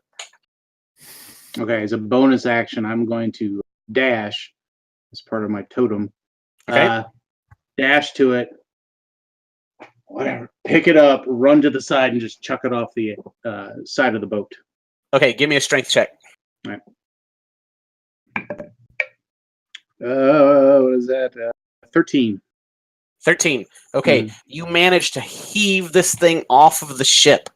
And as you heave it off the edge of the ship, it starts falling from the fore of it, and then it explodes. Oh. Okay, and you hear this, and you can see from the front of the ship that there is a missing area from just this big hole in the main part of the deck, and air with spurts of fire seems to be ooshing and just veering out of it. We're back at Viscountess. Fiametta. Okay, so we got this body thing. Mm-hmm. Are there amploads of kobolds left, or were they basically crushed? they were basically crushed. Okay. So Fee's just kind of like, I guess I have to clean up this mess too, and like kind of like slides down off the dragon, and I'm assuming her 50 feet can get her relatively near the bomb body thing. Oh, he already took care of it. Okay. He took it. So the front of the ship has exploded. Like it's still flying, but the below decks and like the front are just veered off, and you're hearing fire and air just whooshing off. Okay. So she looks to the party and she's like, "Do we have to? Does anyone know how to fix this then?" Oh. Nope. Where's maybe. the captain? So the ship starts tilting and just starts plummeting through the clouds. Are there And lifeboats it's on this going thing? down. Are there lifeboats on this thing? You can give me an investigation check. Well, Can I help because I was very annoying? Yes, advantage. quick question. Yep. Are we able to take a quick break as like the ship is plummeting, and then come back we can to take a break. the lifeboat situation? Awesome. That's 15, Thank you. 15, by the way. All right. You do find a lifeboat. Sweet. All right. So yeah, we were gonna take a quick break and come back to the action. And yeah. Okay. This madness. This is amazing. So much fun. All right, we will return shortly. Don't go away. All right. Yes. Awesome. All right.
now. All right, we're back. Hello, Clarice. Everyone's got their pants back on. Great. I mean, it took some doing, but It's a waist up shot, so just you're welcome. It's fair. Okay. We're back to where we were. The dragon has exploded, and it's on the ship, and then the front of the ship exploded. And y'all are looking for the dinghy. Give me an investigation check. With advantage because I was helping. Yes, with advantage. I rolled a 15 before we closed out. Yep. We found the dinghy. Okay, thank you. All right, you have found the dinghy. Now, the dinghy is made to carry about 15 people. You already see in the dinghy, like, there is a group of gnomes trying to get in. One of them is the waylaid captain, who seems to be bleeding out. Ooh. So like he's unconscious and like about ready to bite it. He's unconscious and ready to bite it. Okay. I will cast. Okay, go ahead. What if you got it? Go ahead. I was gonna say I'll cast Healing Word on him at first level. Yeah, first level, just to. Okay. So the cleric's you would like to have a word with you after this. So it's 1d4. You cast Healing Word on him, and you see like his belly heal up, and things start to reattach themselves as he's becoming whole, and he starts panting, and he's like, oh, "Get me and my men out of here now." Right, we're working on that. Fee just kind of like lifts her legs to walk over some of the gnomes and sits down, like just wiggles down in between two of them and just like looks at them and smiles. She's just like, "I'm ready to go." All right. So, is this thing like autopiloted, or is there like a cockpit to it? There's not a cockpit to it. There's a little control hub at the very front, but you notice that there are no gnomes at the front of it. I got this. Now, out of curiosity, how many gnomes are left? Like total? Do we know? Total, you've got about 8 gnomes. Okay, so 8 plus us, like we could all fit. You could all fit. Okay, good. In the dinghy. Because I was like, I'm gonna have to fly behind or something. Like, just be dragged by a rope. So, I'm going to ask the captain real quick. Is there anything that you forgot off the ship that we need to grab before we hit the eject button here? We're currently falling through the sky right now. We got time. No, just get us off the ship. Get us off the ship. I look at Ibrahim and I say, "Hit the button, sir." Where's the button? We'll climb in. Give me an arcane check. At advantage because you've been talking to the gnomes. An arcana check. Okay. Oh, 13. 13? Yep. Hold on one second. Alright. Okay, 13. You hit one of the runes on the control panel, and you hear this clink as the dinghy detaches from the vessel, but the engines don't turn on, and it just starts floating away because and the air resistance is less on it. So like the large caravel is just screaming faster and faster down the ground, but the engine hasn't started yet on the dinghy. Fuck! I grab one of the gnomes and I pull him up and said, the go button. Push it, push it, push it. I'm not one of the mages! Where are they? Dead! Oh, shit. Fuck, yeah. Is there a manual? Well, I would look at Ibrahim and just, like, very quickly, like, do you know how to fly this thing? Like, do you know how to make it go? I can... Turning it on? No. Making it go when it's on? Yes. Well, maybe it's like a hot air balloon and I can just cast produce flame and we can fly. Is there an engine? You are more than welcome to... Anyone can do an arcane check. Wait a minute. You said this is of goblin origin? No. No Oh, more. that's. I'm sorry. Damn. I speak Goblin. Maybe I could read the words or some shit. You rolled a 21. Sturgis rolled Okay. a 4. So Fee in the back, just very laissez-faire, is like, you have to do this complicated 5-button press and then it'll start. Anyone would know this. Sturgis just sighs heavily. Yeah, she kind of stands there. She's like, okay, you push this button, and then you push this one, and then you flip this one, and then you do this one, Speed it up. and then you do this and this. Okay. Following her instructions, you manage to turn it on. And it begins to slow down and catch itself in the air. And as you break through the clouds, you can see just a little bit in the front of you the mountain range of the Worm Spine. And straight ahead of you, of where your craft was supposed to be heading, is a large, just dominating the landscape of this area, is Dunatai's Heart. What is that? Dunatai's Heart is the largest and it's believed to be the oldest mountain of the Worm's Spine. It is an ancient volcano that there is a smoke ring that just kind of hangs over it naturally from the fumes and obnoxious odors that seem to come out from it every few decades, and it just kind of sits there with this ominous look about it. You know this as Loxodon, that this used to be one of the ancient forges of the Nisian Empire, which was the Dwarven Empire that used to span across this entire region before their demise. And there's not really a sure reason or known why they that empire fell apart. And this is also before the curse of the Loxodons. Interesting. So you could safely navigate the ship to the bottom of Dunatai if you so choose. So I'll look at the captain, and I'm assuming he's in better shape now. He's not. Yes. Where were we set course for originally? You were set course for the bottom of Dunatai's Heart. There should be a great door. That's where the regent had sent you, because that was the last known location of the emperor and his scale knights. Okay, so we're still on target to be where we need to be. Yes. All right. I say we navigate this thing to Dunatai's Heart. All right. Okay. Lead on. It takes another 30 minutes before the dinghy finally makes it to the bottom of the mountain. And when it gets there, its battery just runs out and is no longer working.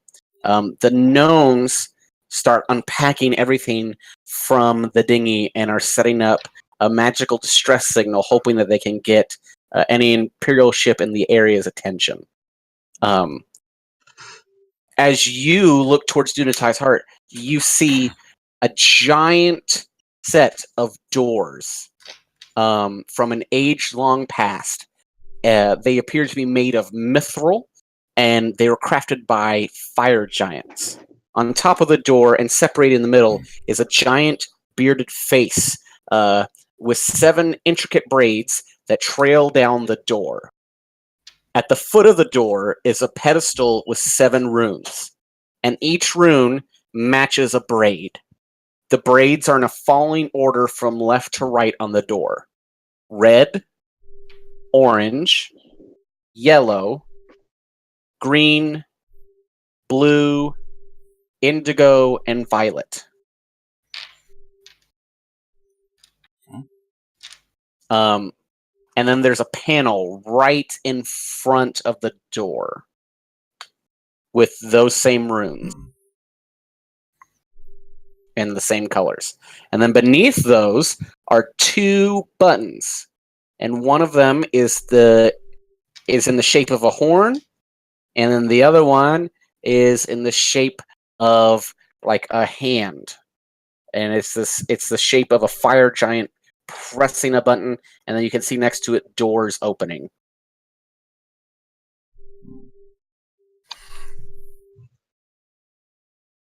What would you like to do? Does it look like the braids, like the colors, do they correspond to the wow, the word just escaped me. To the runes? Yeah, thank you. Yes. So the runes on the tablet match the runes on the beards. But are on the they braids. in a different order? They're in the same order. Okay.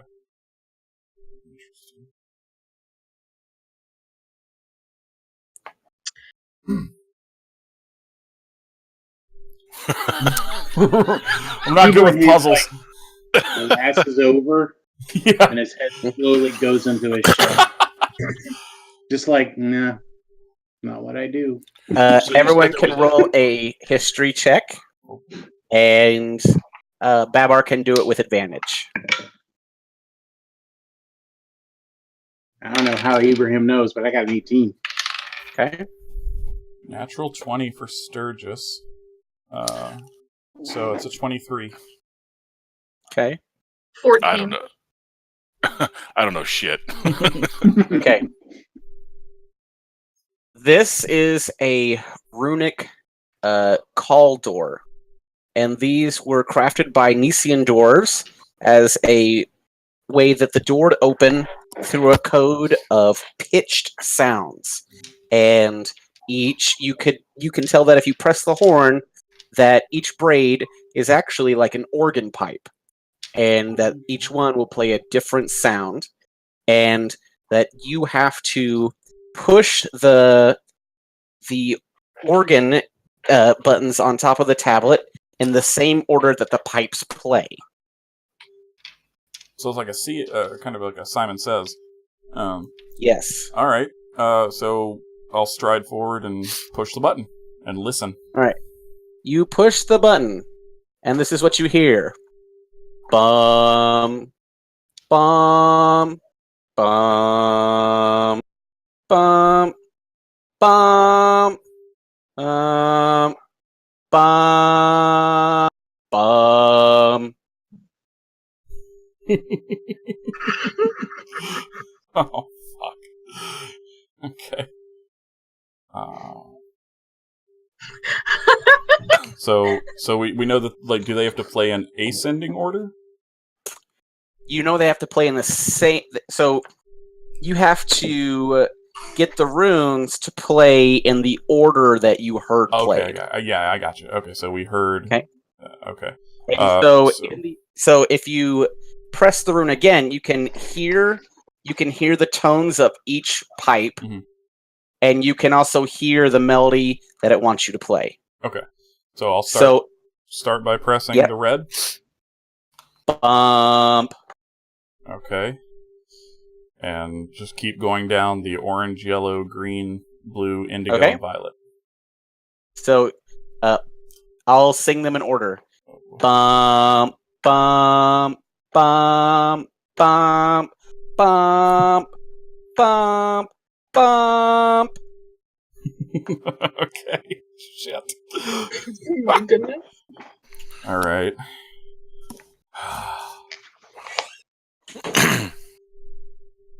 It's really difficult for me to remember what the tone it wanted us to play. Do we have to spell out for you, like us matching them up, or can I just say that I match them up? You can give me an intelligence check to match them up. Okay. All right.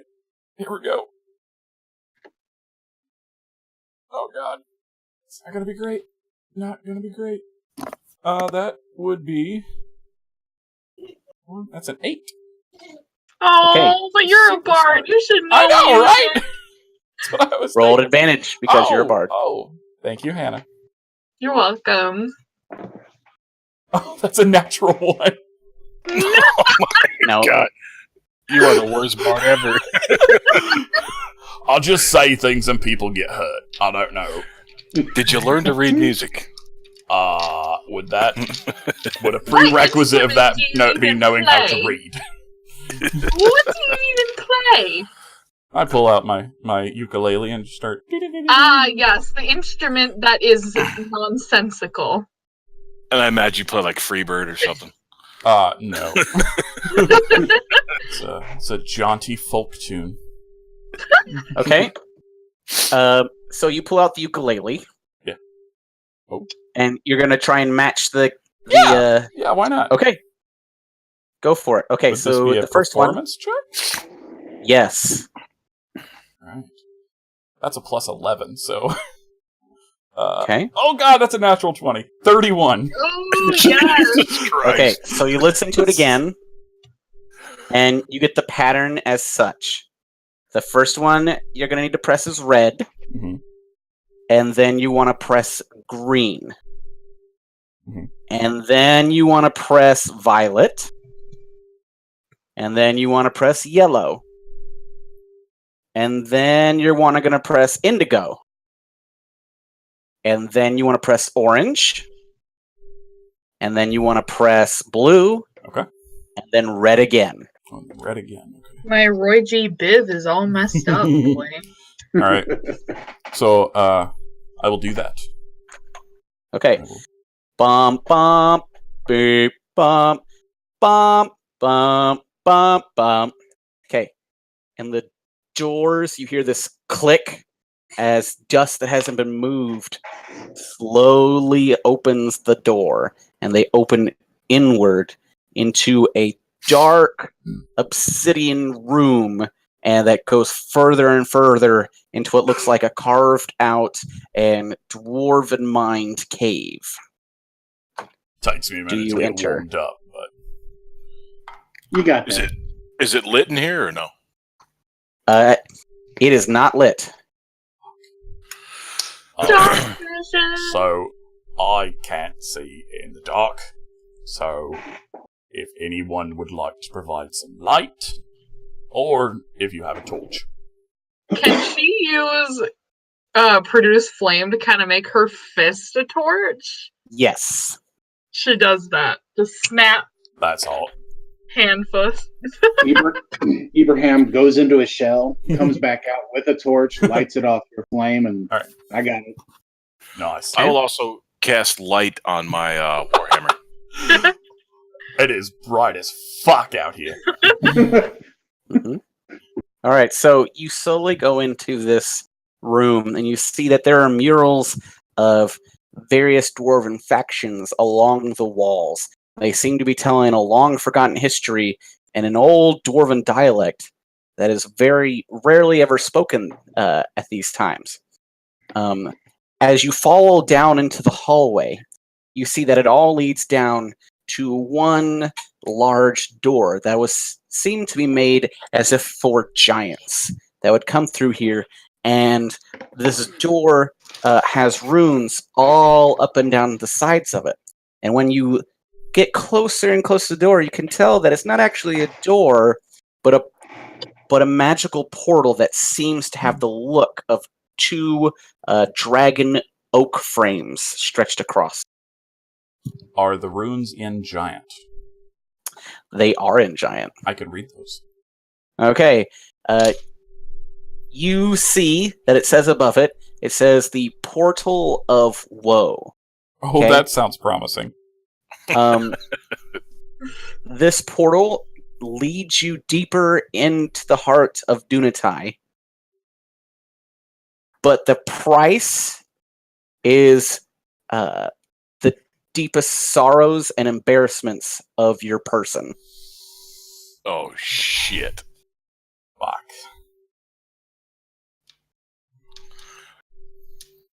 Alright. It's like a Dr. Phil expose. Oh my god.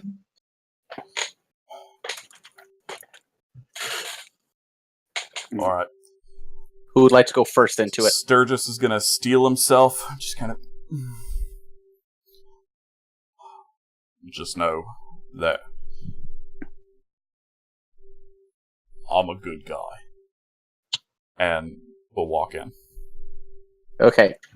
So you see him get enveloped by the door, and then you see along all the obsidian walls illusions start to pop up, and you see Sturgis in the ring as a gladiator, and then it flashes to a moment where he's sitting at a table with another gladiator and seems to be just pouring very heavily distilled wine and ale into his drink, and then it flashes back to the gladiator pit with the same opponent, and he beats this opponent into the dust, and it's just it's not even a fair fight, but he wins, and Sturgis celebrates his freedom, but then it shows pictures of the other gladiator in the prison pits of the gladiatorial fighting rings, and then him dying as an old man wasted away as gladiator slave fodder. And then the room goes back to obsidian walls.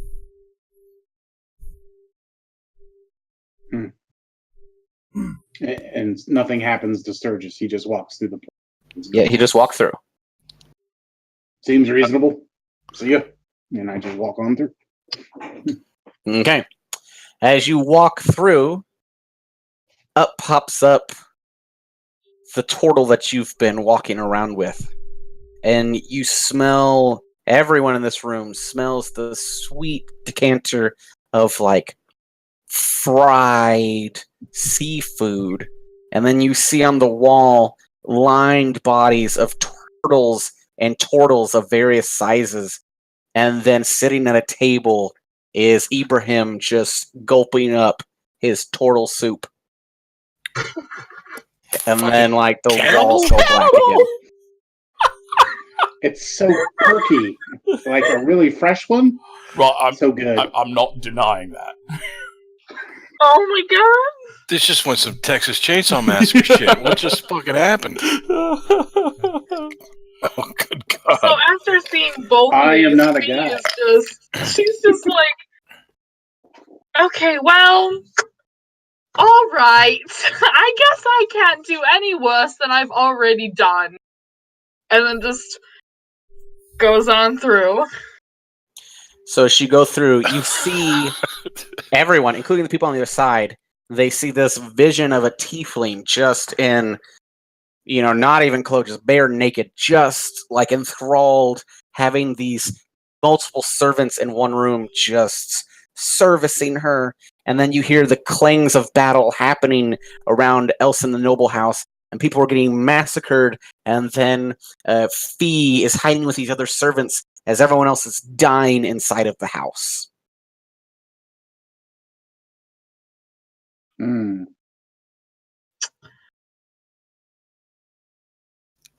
That's not what I was expecting.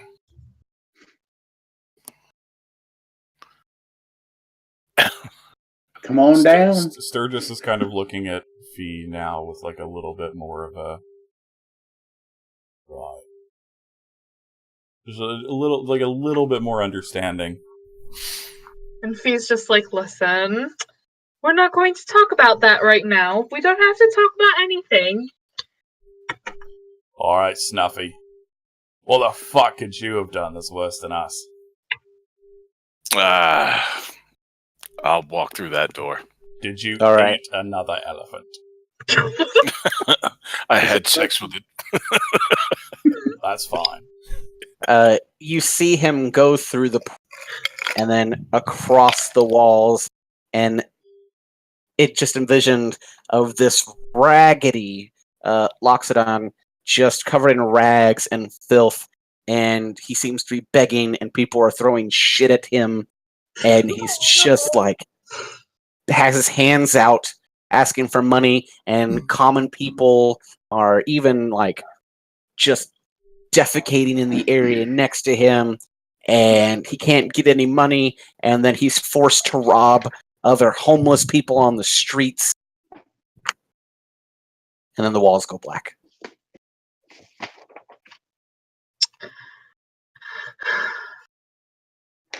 You did what you had to survive.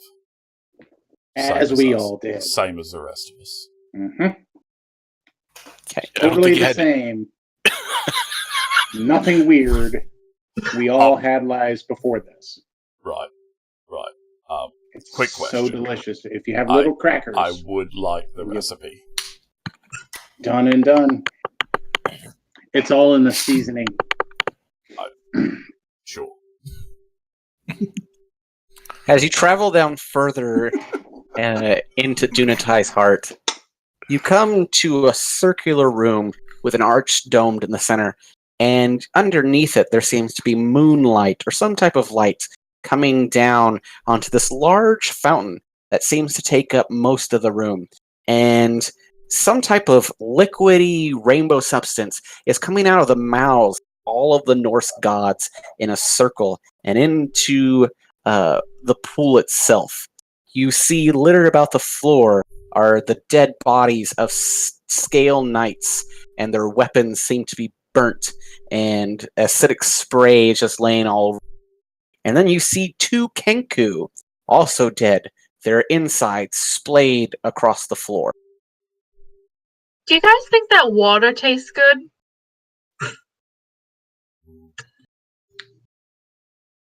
I mean, it definitely appeals to my aesthetic. But I don't know if we should drink it. Well, I mean, aside from all the dead people. Right.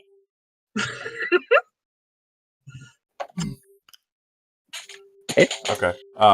Could we kind of pick over the bodies to... I'm looking for any information regarding, like, what they were doing here, what happened, like, just clues. Yeah, give me an investigation check. Alright. This can't go poorly. Oh, okay. Investigation is a 19. Okay, so what you can gather is that there was a very ugly fight that went down between some of these Kenku and the Scale Knights. And what you gathered from the Kenku is that they are part of the legendary shadow monk known as the Way of the Open Door. And it was founded by a very old and ancient monk known as Open Door. And his name was ding, like that of an opening door. That's awesome. And as you're peering around, you can see that there are throwing stars and darts, but there are more around the than meets the bodies. Like that there's possibly some still alive. Like still alive now? Yes. Not on the floor, but just around. Keep a sharp eye. We may not be alone. He does decide to go over and, like, check out this water situation. Just wants to go and look at it, really. So she's just looking at it. Trying to, like, figure out what it might be or why it looks the way it is. Okay. Give me an arcane check. Okay. 9. Okay. You can't tell exactly what it is. You know it's not water. Okay. But you feel kind of a warmth and a change in your aura as you're closer to it. Like you feel this. I think it might be wine. Oh, fuck. I'll go right over. Okay. So, I'm going to cast Speak with Dead on on one of these Kenku. Will you please roll a 100-sided dice, please? Oh boy. Jeez, Krim, I don't have one of those. So a D10 and a D10. All right. Okay. What'd you get? 7. So is it a D10 plus? That's 2d10. Yeah. So you roll a D10 twice, and the first D10 is the 10 digit, and the second one is the 1 digit. 77. 77. Okay. You cast polymorph on yourself. You turn into a sheep. Jesus Christ. It's wild. Well, you need to fail the saving throw of your spell save DC. So roll a spell save against yourself. Oh God. What is the save for polymorph? Is it wisdom? Yeah. So a wisdom save of whatever your spell DC is.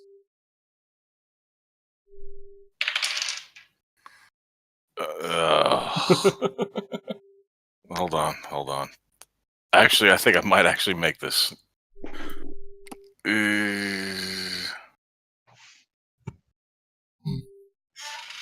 That is a 15, so no, I did not make it. Oh, fuck.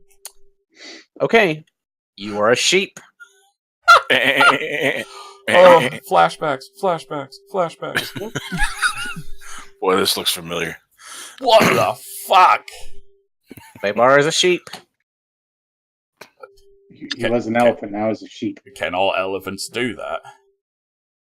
I don't know. No, elephants can't do that. Don't. Well, I guess I could always like take him home and like feed him and take care of him like a puppy.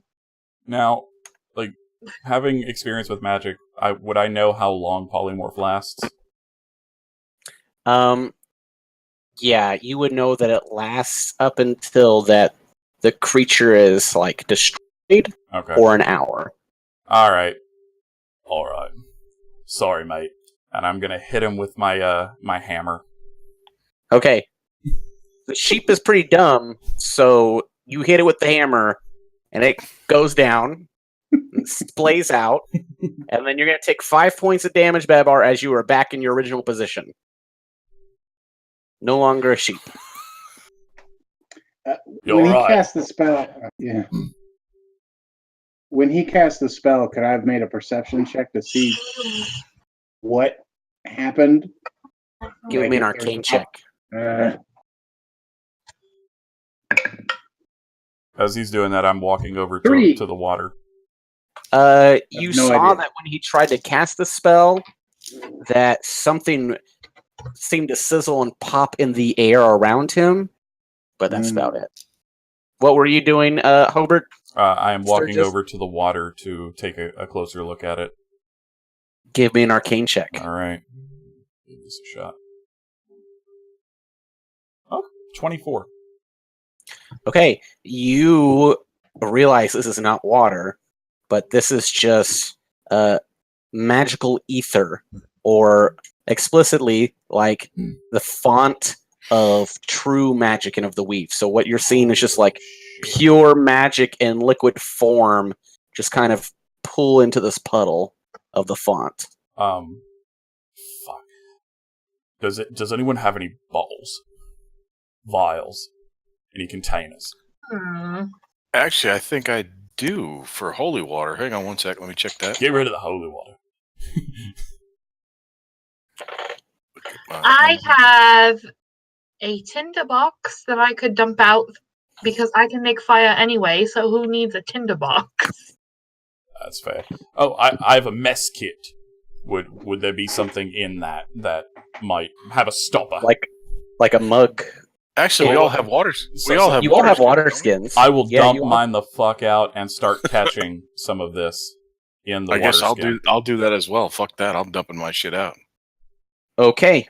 As you put your hands in with the water skins, the ether God. touches your skin and you catch it. Both of you roll me a D100, please. Oh god. Oh fuck. Should have specified not touching the water. All right, 42. here we go. 22. Okay. 22. Yep. For the next minute, for any saving throw, you'll have disadvantage. Me? No, creatures will have disadvantage against you. Oh, okay. And you said 42? Yeah, 42. You turn into a potted plant until the start of your next turn. So While for- a plant, for- you are for a minute. incapacitated, However long. have vulnerability to all damage. So that's the start of your next turn, and turns are like 3 seconds. So you see this locks down, turn into a plant, and then it just kind of sits there. Sturgis and then you immediately revert back. sighs and grabs the hammer again. You don't have to because No, I know. it's 3 seconds. Oh, but yeah, But just like starts to go for it, and there's like, oh, okay. Photosynthesis. As they're having fun with magic, which I don't care about, I asked V, do you know anything about this monk people? This house of monk people? Would Fee know anything about this? give me a history at advantage. Okay.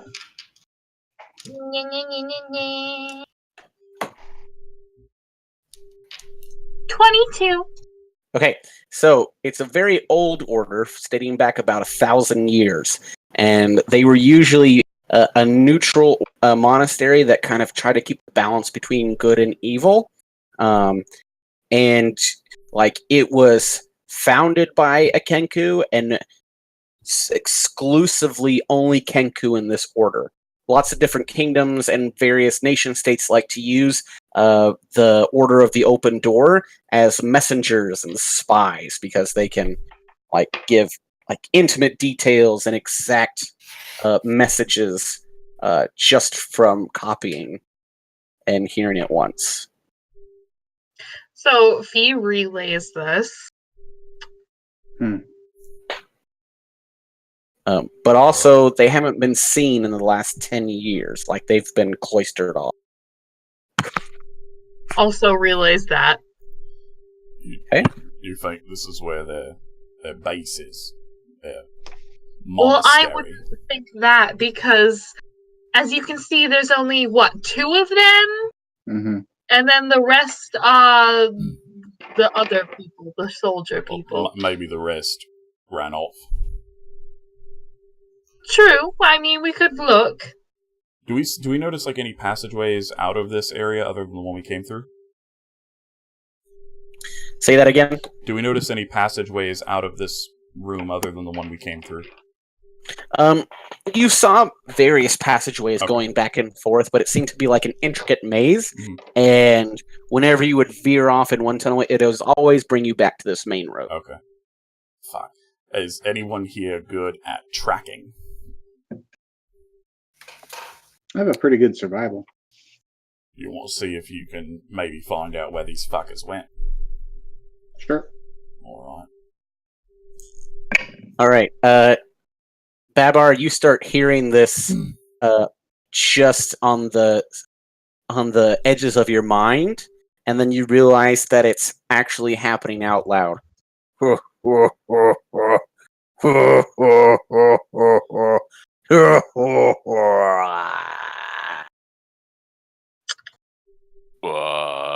Did anybody else hear that shit?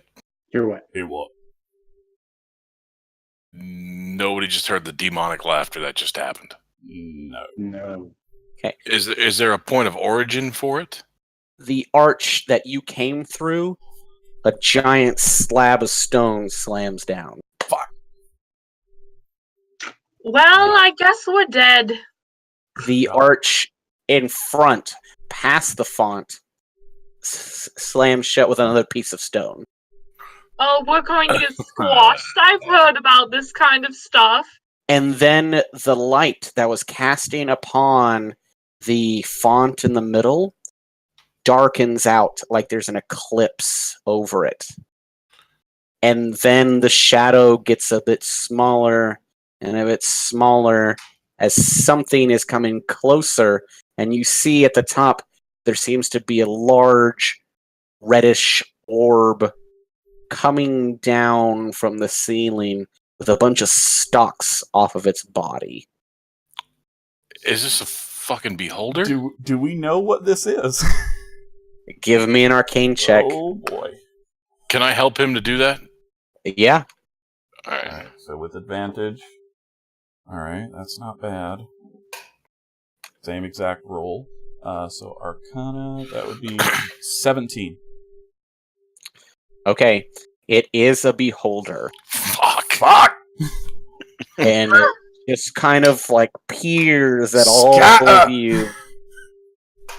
And just keeps laughing and I'm so glad that you have come at my request. Your request. Request? So, Fuck. you all realize that you have met this beholder before, and his name is Asherok. And at one point in your journeying groups, you faced off in a coven of beholders, and in order to destroy the coven, you shot boulders down on top of them and massacred a group of beholders, thinking they've gotten rid of all of them. I knew they'd send for you if I took him. You know, about the past. Water under the bridge, right? Like, no hard feelings. You tried to kill us, we killed a bunch of you. Let's see if we can parlay. Soon there will be no at all. Fucking beholders. Anybody gonna say anything else? If I have time, I would reach back and just immediately, blow the horn of war. Okay, you blow it. Alright. Now everyone give me initiative. Oh boy. Oh, that's not great. 11. Sturgis. 14. 9. Oh boy. It's not that bad. 15. Okay. Do-do-do-do. First is Barbarous. Okay, so we're staring at a damn beholder? Just floating above the middle of the font. The water, the magical font of magic. Yes, he's. Yep, you're staring at a beholder.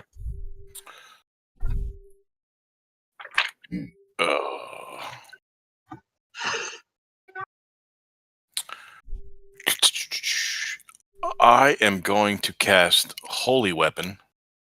Okay. That is a bonus action. So now, in addition to my normal, well, is he within reach first? Can we smack this guy, or is he floating? Yeah, he's floating, but you can certainly get to him. Okay. I'll definitely allow you'll be able to get to him. Okay, so this does this adds an extra 2d8 radiant damage to my weapon. So let's start with the attack roll. Okay. That was a 19 plus a lot, so yeah. I gotta go back to that. Hang on one second. You're gonna hit it. Okay. Let me roll for that.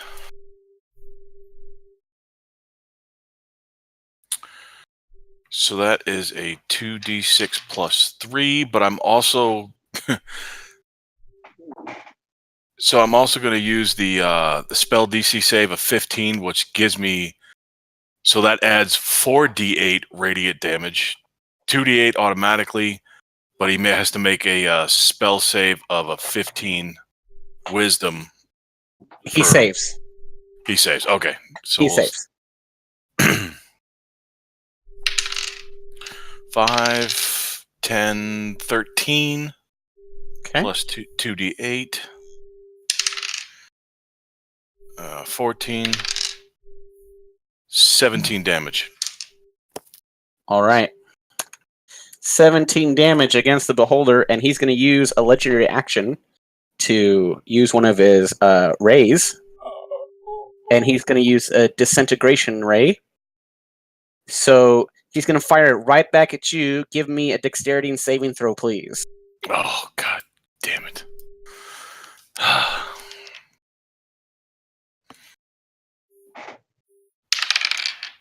That would be a 2.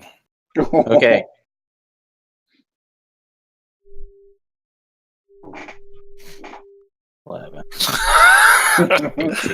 The long pause is never good.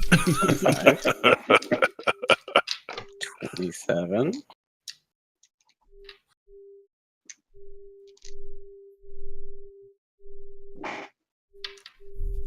Okay, you're gonna take 46 points of disintegration damage. All right. And I'm actually still up. yes, I would hope so. Fee, it's your turn. Just for the record, we haven't healed or anything, taken a long rest or nothing since the Well, did the airship. the ride here count as a short rest? The ride could count as a short rest, yes. There you go. So that's just rolling hit dice, right? Yeah. Mhm. All right. So let me. Okay, continue. I'll figure that out as we go along. Okay. Fee, your turn. So, can Fee, like, based off of what occurred in the past, can Fee, like, look around at these, like, basically look around at the environment, to see if she can see any, like, possibly loose rocks or stones? Give Or me an can- investigation. Okay, let me see. Fee, do something right, please. Oh, 7. 7. You don't see any loose rocks that you can see. And you can still take your actions if you so choose. So Fee kind of looks around at the party and quickly is like, game plan? Kill it! Okay! Axe. She's just gonna go for it. Like, straight up 2 arm strikes, and then it's gonna use a key point as well to do flurry of blows. Okay. So, that's 4 total. 17 is the first one. 29. 20. That one, the second and third hit, and 21. the fourth hits. Okay. So 3 hits total. Alright. 20. 10. 11. Plus 31 points of damage. Very nice. She's just like, whap, whap, whap, whap. Okay. It's going to use a ray. And it's going to try and charm you as it starts speaking to you and says, What? "You shall work for me, pretty one. Give me a wisdom saving throw, please." Oh, Jesus Christ. This is not considered a spell, correct? The rays are not considered spells. Correct. They are just eye rays. Oh my god, plus nothing. 13? Okay. You are charmed, and you're charmed for 1 hour or until the beholder harms you. Okay. Okay. Sturgis, it's your turn. Actually, no. No, I'm sorry. It's the beholder's turn. Yeah, of course it is. Okay. The beholder is going to turn his anti-magic cone towards Barbarous. And so it's going to center on you. And then it's going to shoot 3 eye rays. And the first eye ray, it's going to go after Ibrahim. Mm-hmm. And that's going to be a fear ray. Please give me a wisdom saving throw, please. Oh, jeez.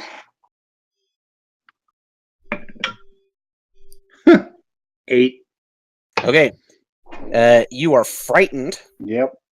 For 1 minute, you can repeat this saving throw at the end of each of your turns. Okay. Okay, that's the first eye ray. The second eye ray, it's going to go for Sturgis, and it's going to try and put you to sleep. Give me a wisdom saving throw.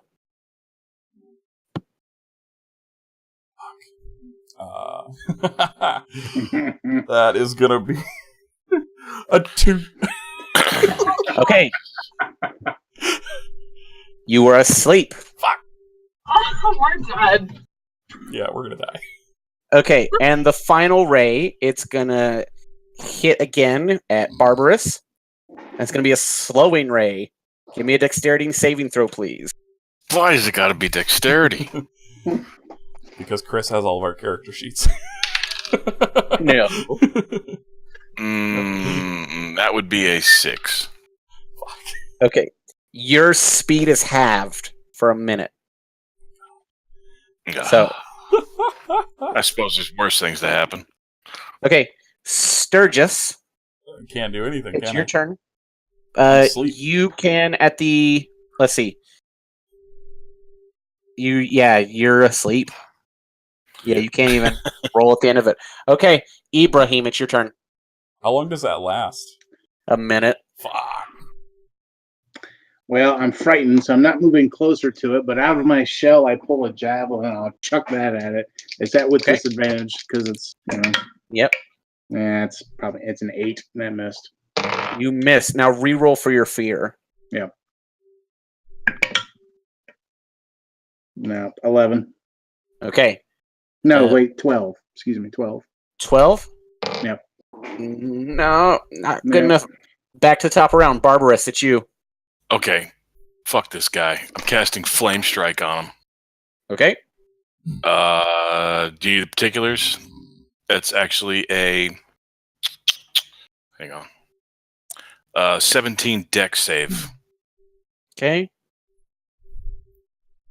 Ooh, he fails. Okay, here comes a lot of damage. Okay. Maybe.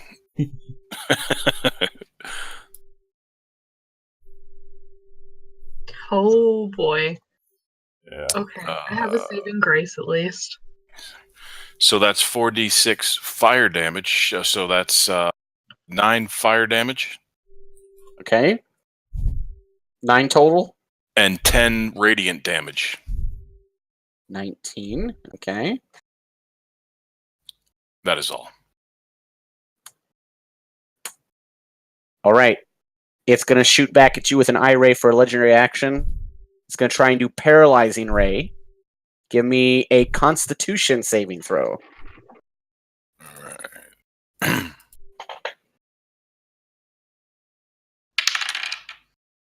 17. 17. You succeed. You are not paralyzed. Okay. Viscountess, you are charmed. And the So- beholder is just the bee's knees. Let me tell you something. She has something called stillness of mind, Mm-hmm. which you can use an action to end one effect on yourself that is causing you to be frightened or charmed. So she is going to use her action to center herself, punish herself mentally for being such a hoe. It's his eye. It's fine. She just takes a moment. She's just like, okay, we talked about this in support group. It's okay. It's all right. And she brings herself out of her charmed state. Okay. And bonus action, gonna use the key point to do flurry of blows, of course. Okay. So she tries to give him a good pop and then a knee kick. So I got a 25 to hit and 17 probably doesn't hit. The 25 hits, the 17 doesn't. Okay. 6 points of damage. Okay. It's going to use an eye ray back at you again. And it's going to try and paralyze you. Give me a Constitution saving throw, please. Okay. 15. 15. You are paralyzed for a minute. Okay. Now, you can save. You can repeat that save at the end of each of your turns. Okay. Okay. The beholder looks at you and sees that you're paralyzed and does another ray.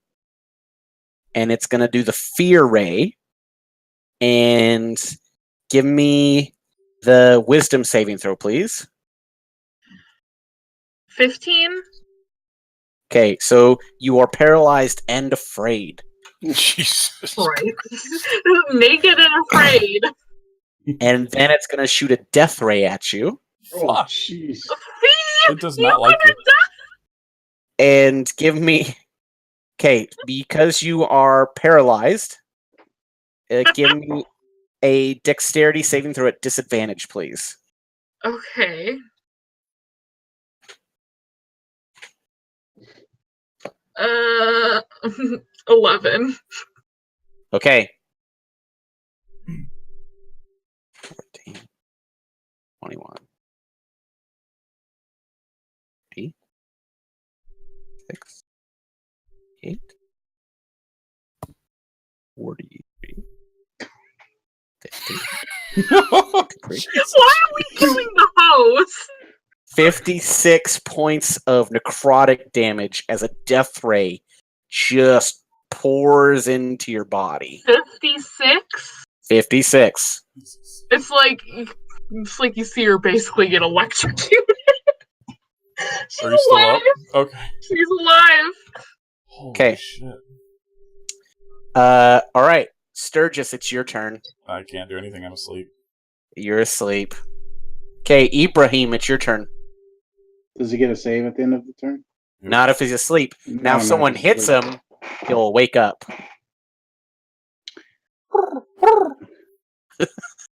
Metagaming pigeon. I'm not gonna move closer to the source of my fear, and I'm gonna smack Sturgis. Okay? Usually Sturgis, you you're have to pay awake. extra for this.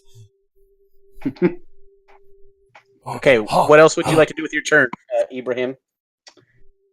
Was that an action? No, that was a free action. Excellent. Javelin from the shell. Chuck it again with advantage. Natural 1. Missed. Okay. Yeah. Clings into the wall. It's terrifying. It's gonna do another ray at you as it laughs just mightily. I know. It just, is this all you have for me? Just wait! 6 years go by and this is it? Obviously, you it's didn't make that big of an impression. paralyzing ray against you, Ibrahim. Give me a Constitution save. Okay. That is a 19. You are not paralyzed. Bounces off my shell. Okay. Back up at the top. Babarus, it's your turn. All right, Do I get a? Sorry, do I get a save against the fear? Yes, you get to save against fear. 17. 17. You are no longer afraid. Oh, thank God. Okay, Babarus, your turn. Okay, I'm gonna cast Toll the Dead. Okay. It needs to make a Wisdom saving throw. He succeeds in a very, very critical way. Fuck. Okay. As a bonus action, I'm going to cast Healing Word on myself. Okay. Let's see. 1d4 plus 5.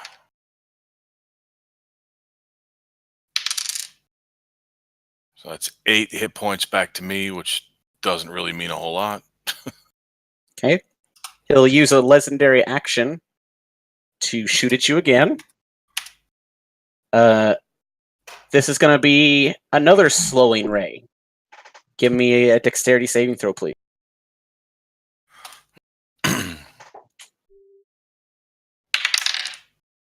18. You succeed. You are not slowed. All right. Viscountess Fee, it's your turn.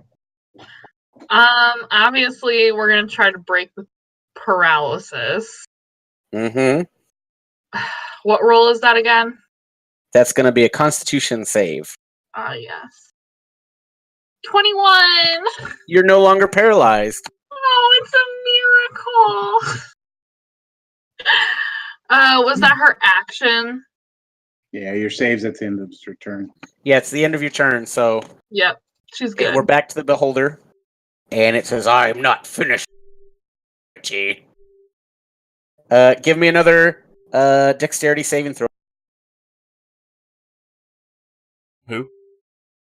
Fee. Oh my god. 10. 10. All right. Bury your hose.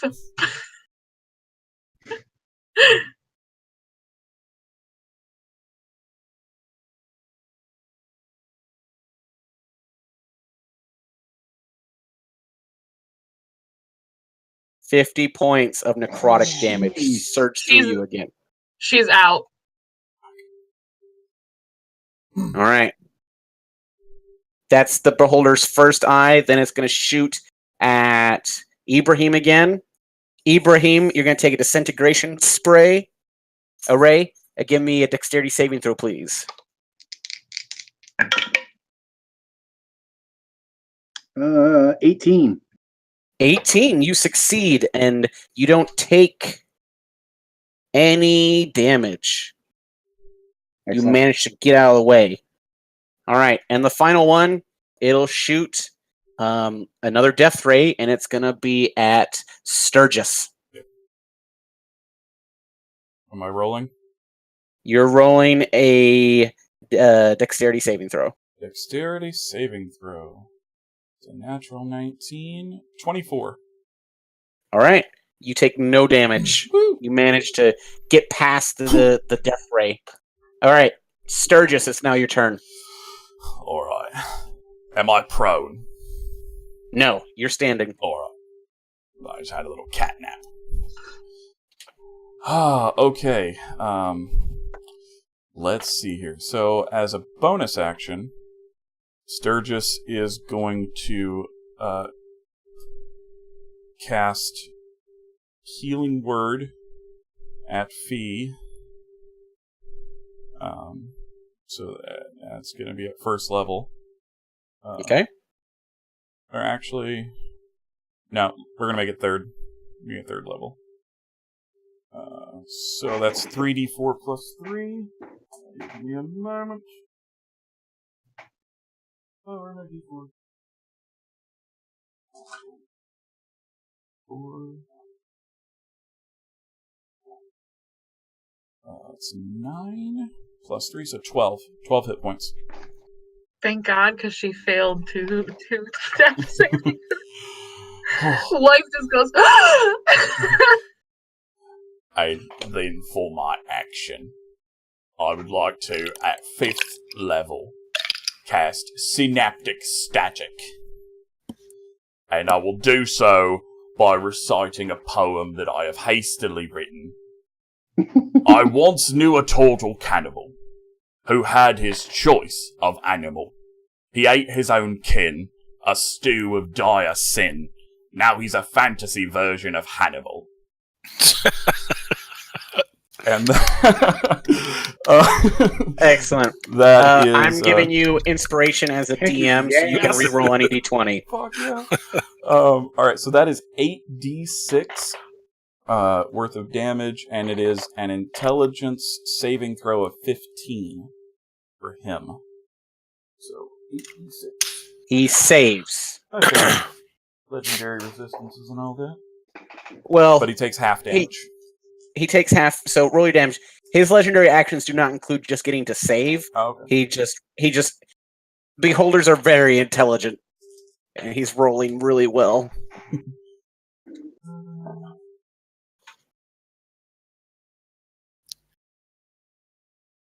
21 is 29 points of damage, halved to 14? Or would that be 15? We'll call it 15. Okay. Let me see if That there's was- anything else to it. Oh, it's only if it fails. Okay.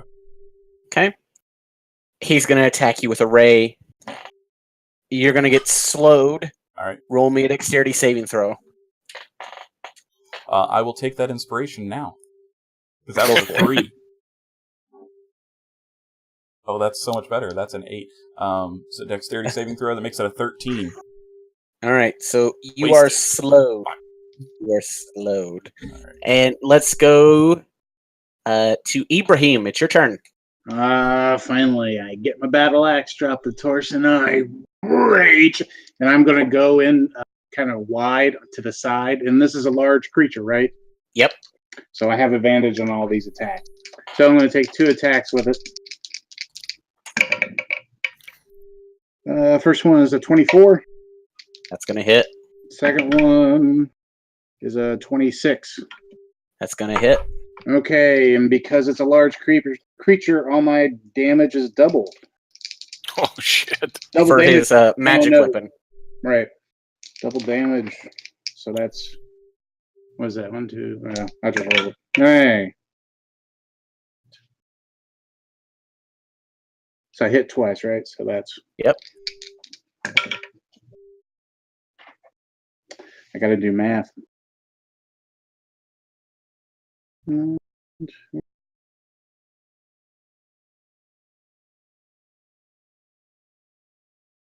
That's 100 points of damage. Jesus! Whack! Whack!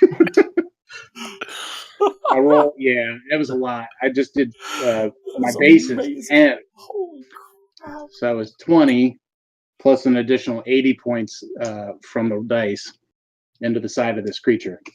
Outthink that, God. you dumb motherfucker. Tell me how it dies. Oh god, nice. So he drives one right through the middle. He's like, "Oh, I can get through this. Watch this." Whack! And I just take the battle axe right through the middle of it, and it just kind of splits in two. And eyeball here, and the back end here, and it's Nicely yeah. done. Holy shit. And then I calm down. Sturgis Can't just starts outthink applauding. metal. Just Fee gives a wave on the ground. So, after Right. defeating the beholder, you travel further into the caves and you find a dungeon area where the remaining scale knights and the emperor, who are like half starved and emaciated, are left in cages. You manage to rescue them from their cages and bring them forth to the front of the mountain of Dunatai's Heart, where a rescue vessel from the Imperial Guard is waiting. Congratulations! You did it. yeah. Yay! Nicely done. Nicely done. Oh man, that was so much fun. All right, first off, Kris, that was absolutely Yeah. awesome. Yeah. And It was. B, Quentin, thank God for you. Yeah. The frightened was if I couldn't get rid of that frightened, I was because I kept looking. Please give me something that can get rid of this. I had nothing. The only thing was the save. Oh. Yep. Good job. Yeah. That was fun. That was a good time. That was Thank awesome. you for allowing the ridiculous dimension door into the dragon's mouth. I Yes. really wanted that to work. It's great when players do zonky things, because then if it works well. Or if it doesn't, Yeah. it works not well at all. Yeah, I knew it was a risk, but Yep. all right. Well, Let's. okay. I like to end sessions by doing it like this. Let's go with Barbarous. Barbarous, name one thing you liked and one thing that could have been improved. So my big thing, I'm a huge puzzle fan, and although I wasn't much help on this one, the whole with the locks of the dreadlocks on the door, Mhm. I love puzzles. I thought that was absolutely incredible. The Beholder was a bit much, but we made it through it, so I'm not going to complain. If it wasn't for Quentin, I think we all would have been dead. But yeah, I mean, I guess being all level 10s, I mean, I guess it wasn't out of the realm, but that was abusive. Good to know. Good to know. Fee, what's one thing you enjoyed and one thing that could have been better? One thing I enjoyed was Fee didn't die. You're welcome. It's always enjoyable. That was so close there. I was about to go, man, I knew I shouldn't have wasted time drawing her. It's funny. Let me see. I don't know. I feel like the only thing I could possibly nitpick was, you know, the weird like mirror of misery is what I'm gonna call it, where like our backstories were displayed. But this kind of falls on all of us. It was kind of like quickly rushed through, and there wasn't an opportunity to talk about like anything. So that's like the only thing I can really say, but we're on a time crunch anyway, so you know. Yeah. Otherwise, awesome. Yeah. Ibrahim. I just ran a beholder against my group in Tomb of Annihilation, and it kicked their butts. And I swear, I thought we were dead. I thought we were all dead, but I thought it was really well done, and I enjoyed it. I only got to swing that axe once, but it counted. That's what I enjoyed. So no, it was great all around. Excellent. Honestly, I'm not a huge puzzle guy. I never help, and I'm glad I made a barbarian that couldn't help anyway. So that's okay. And Sturgis. Oh boy, I enjoyed being a player for the first time. That was a highly enjoyable experience. I liked all of it. I liked the puzzle. I liked the airship combat. That was a lot of fun. The beholder was a good twist to throw in at the end. I dug that. I liked the puzzle visuals.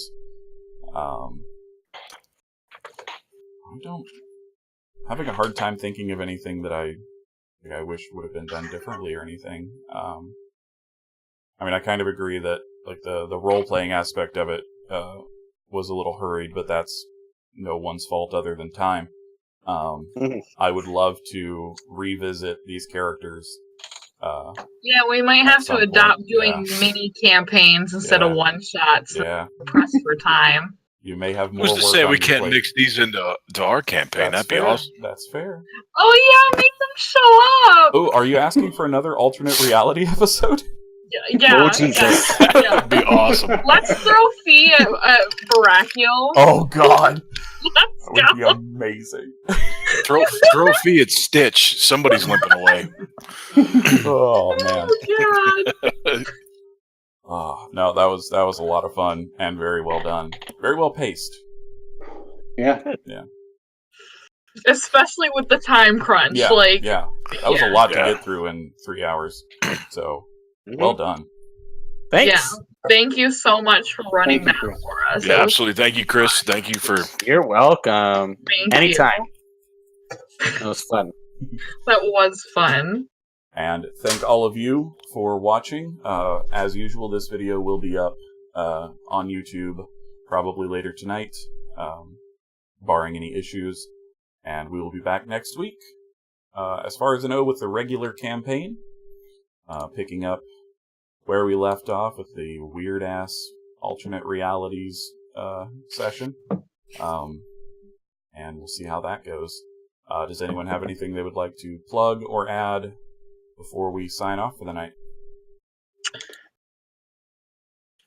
If you're in North Carolina like I am, be safe out there. Yes. Stay safe. Keep your family safe. Go pass. All right. Well, Is that think it? that's Yay. it, guys. That's it. All right. Everyone have a lovely evening. Or morning, as the case may be for some of us. And, Yeah, it's. Yeah. Or, well, it's 2. It's 2 a.m. here. all right, get some sleep. And until next time, everyone, remember to keep it friendly. Woo. Good night. Good night. And we are offline. Hey. Oh, man.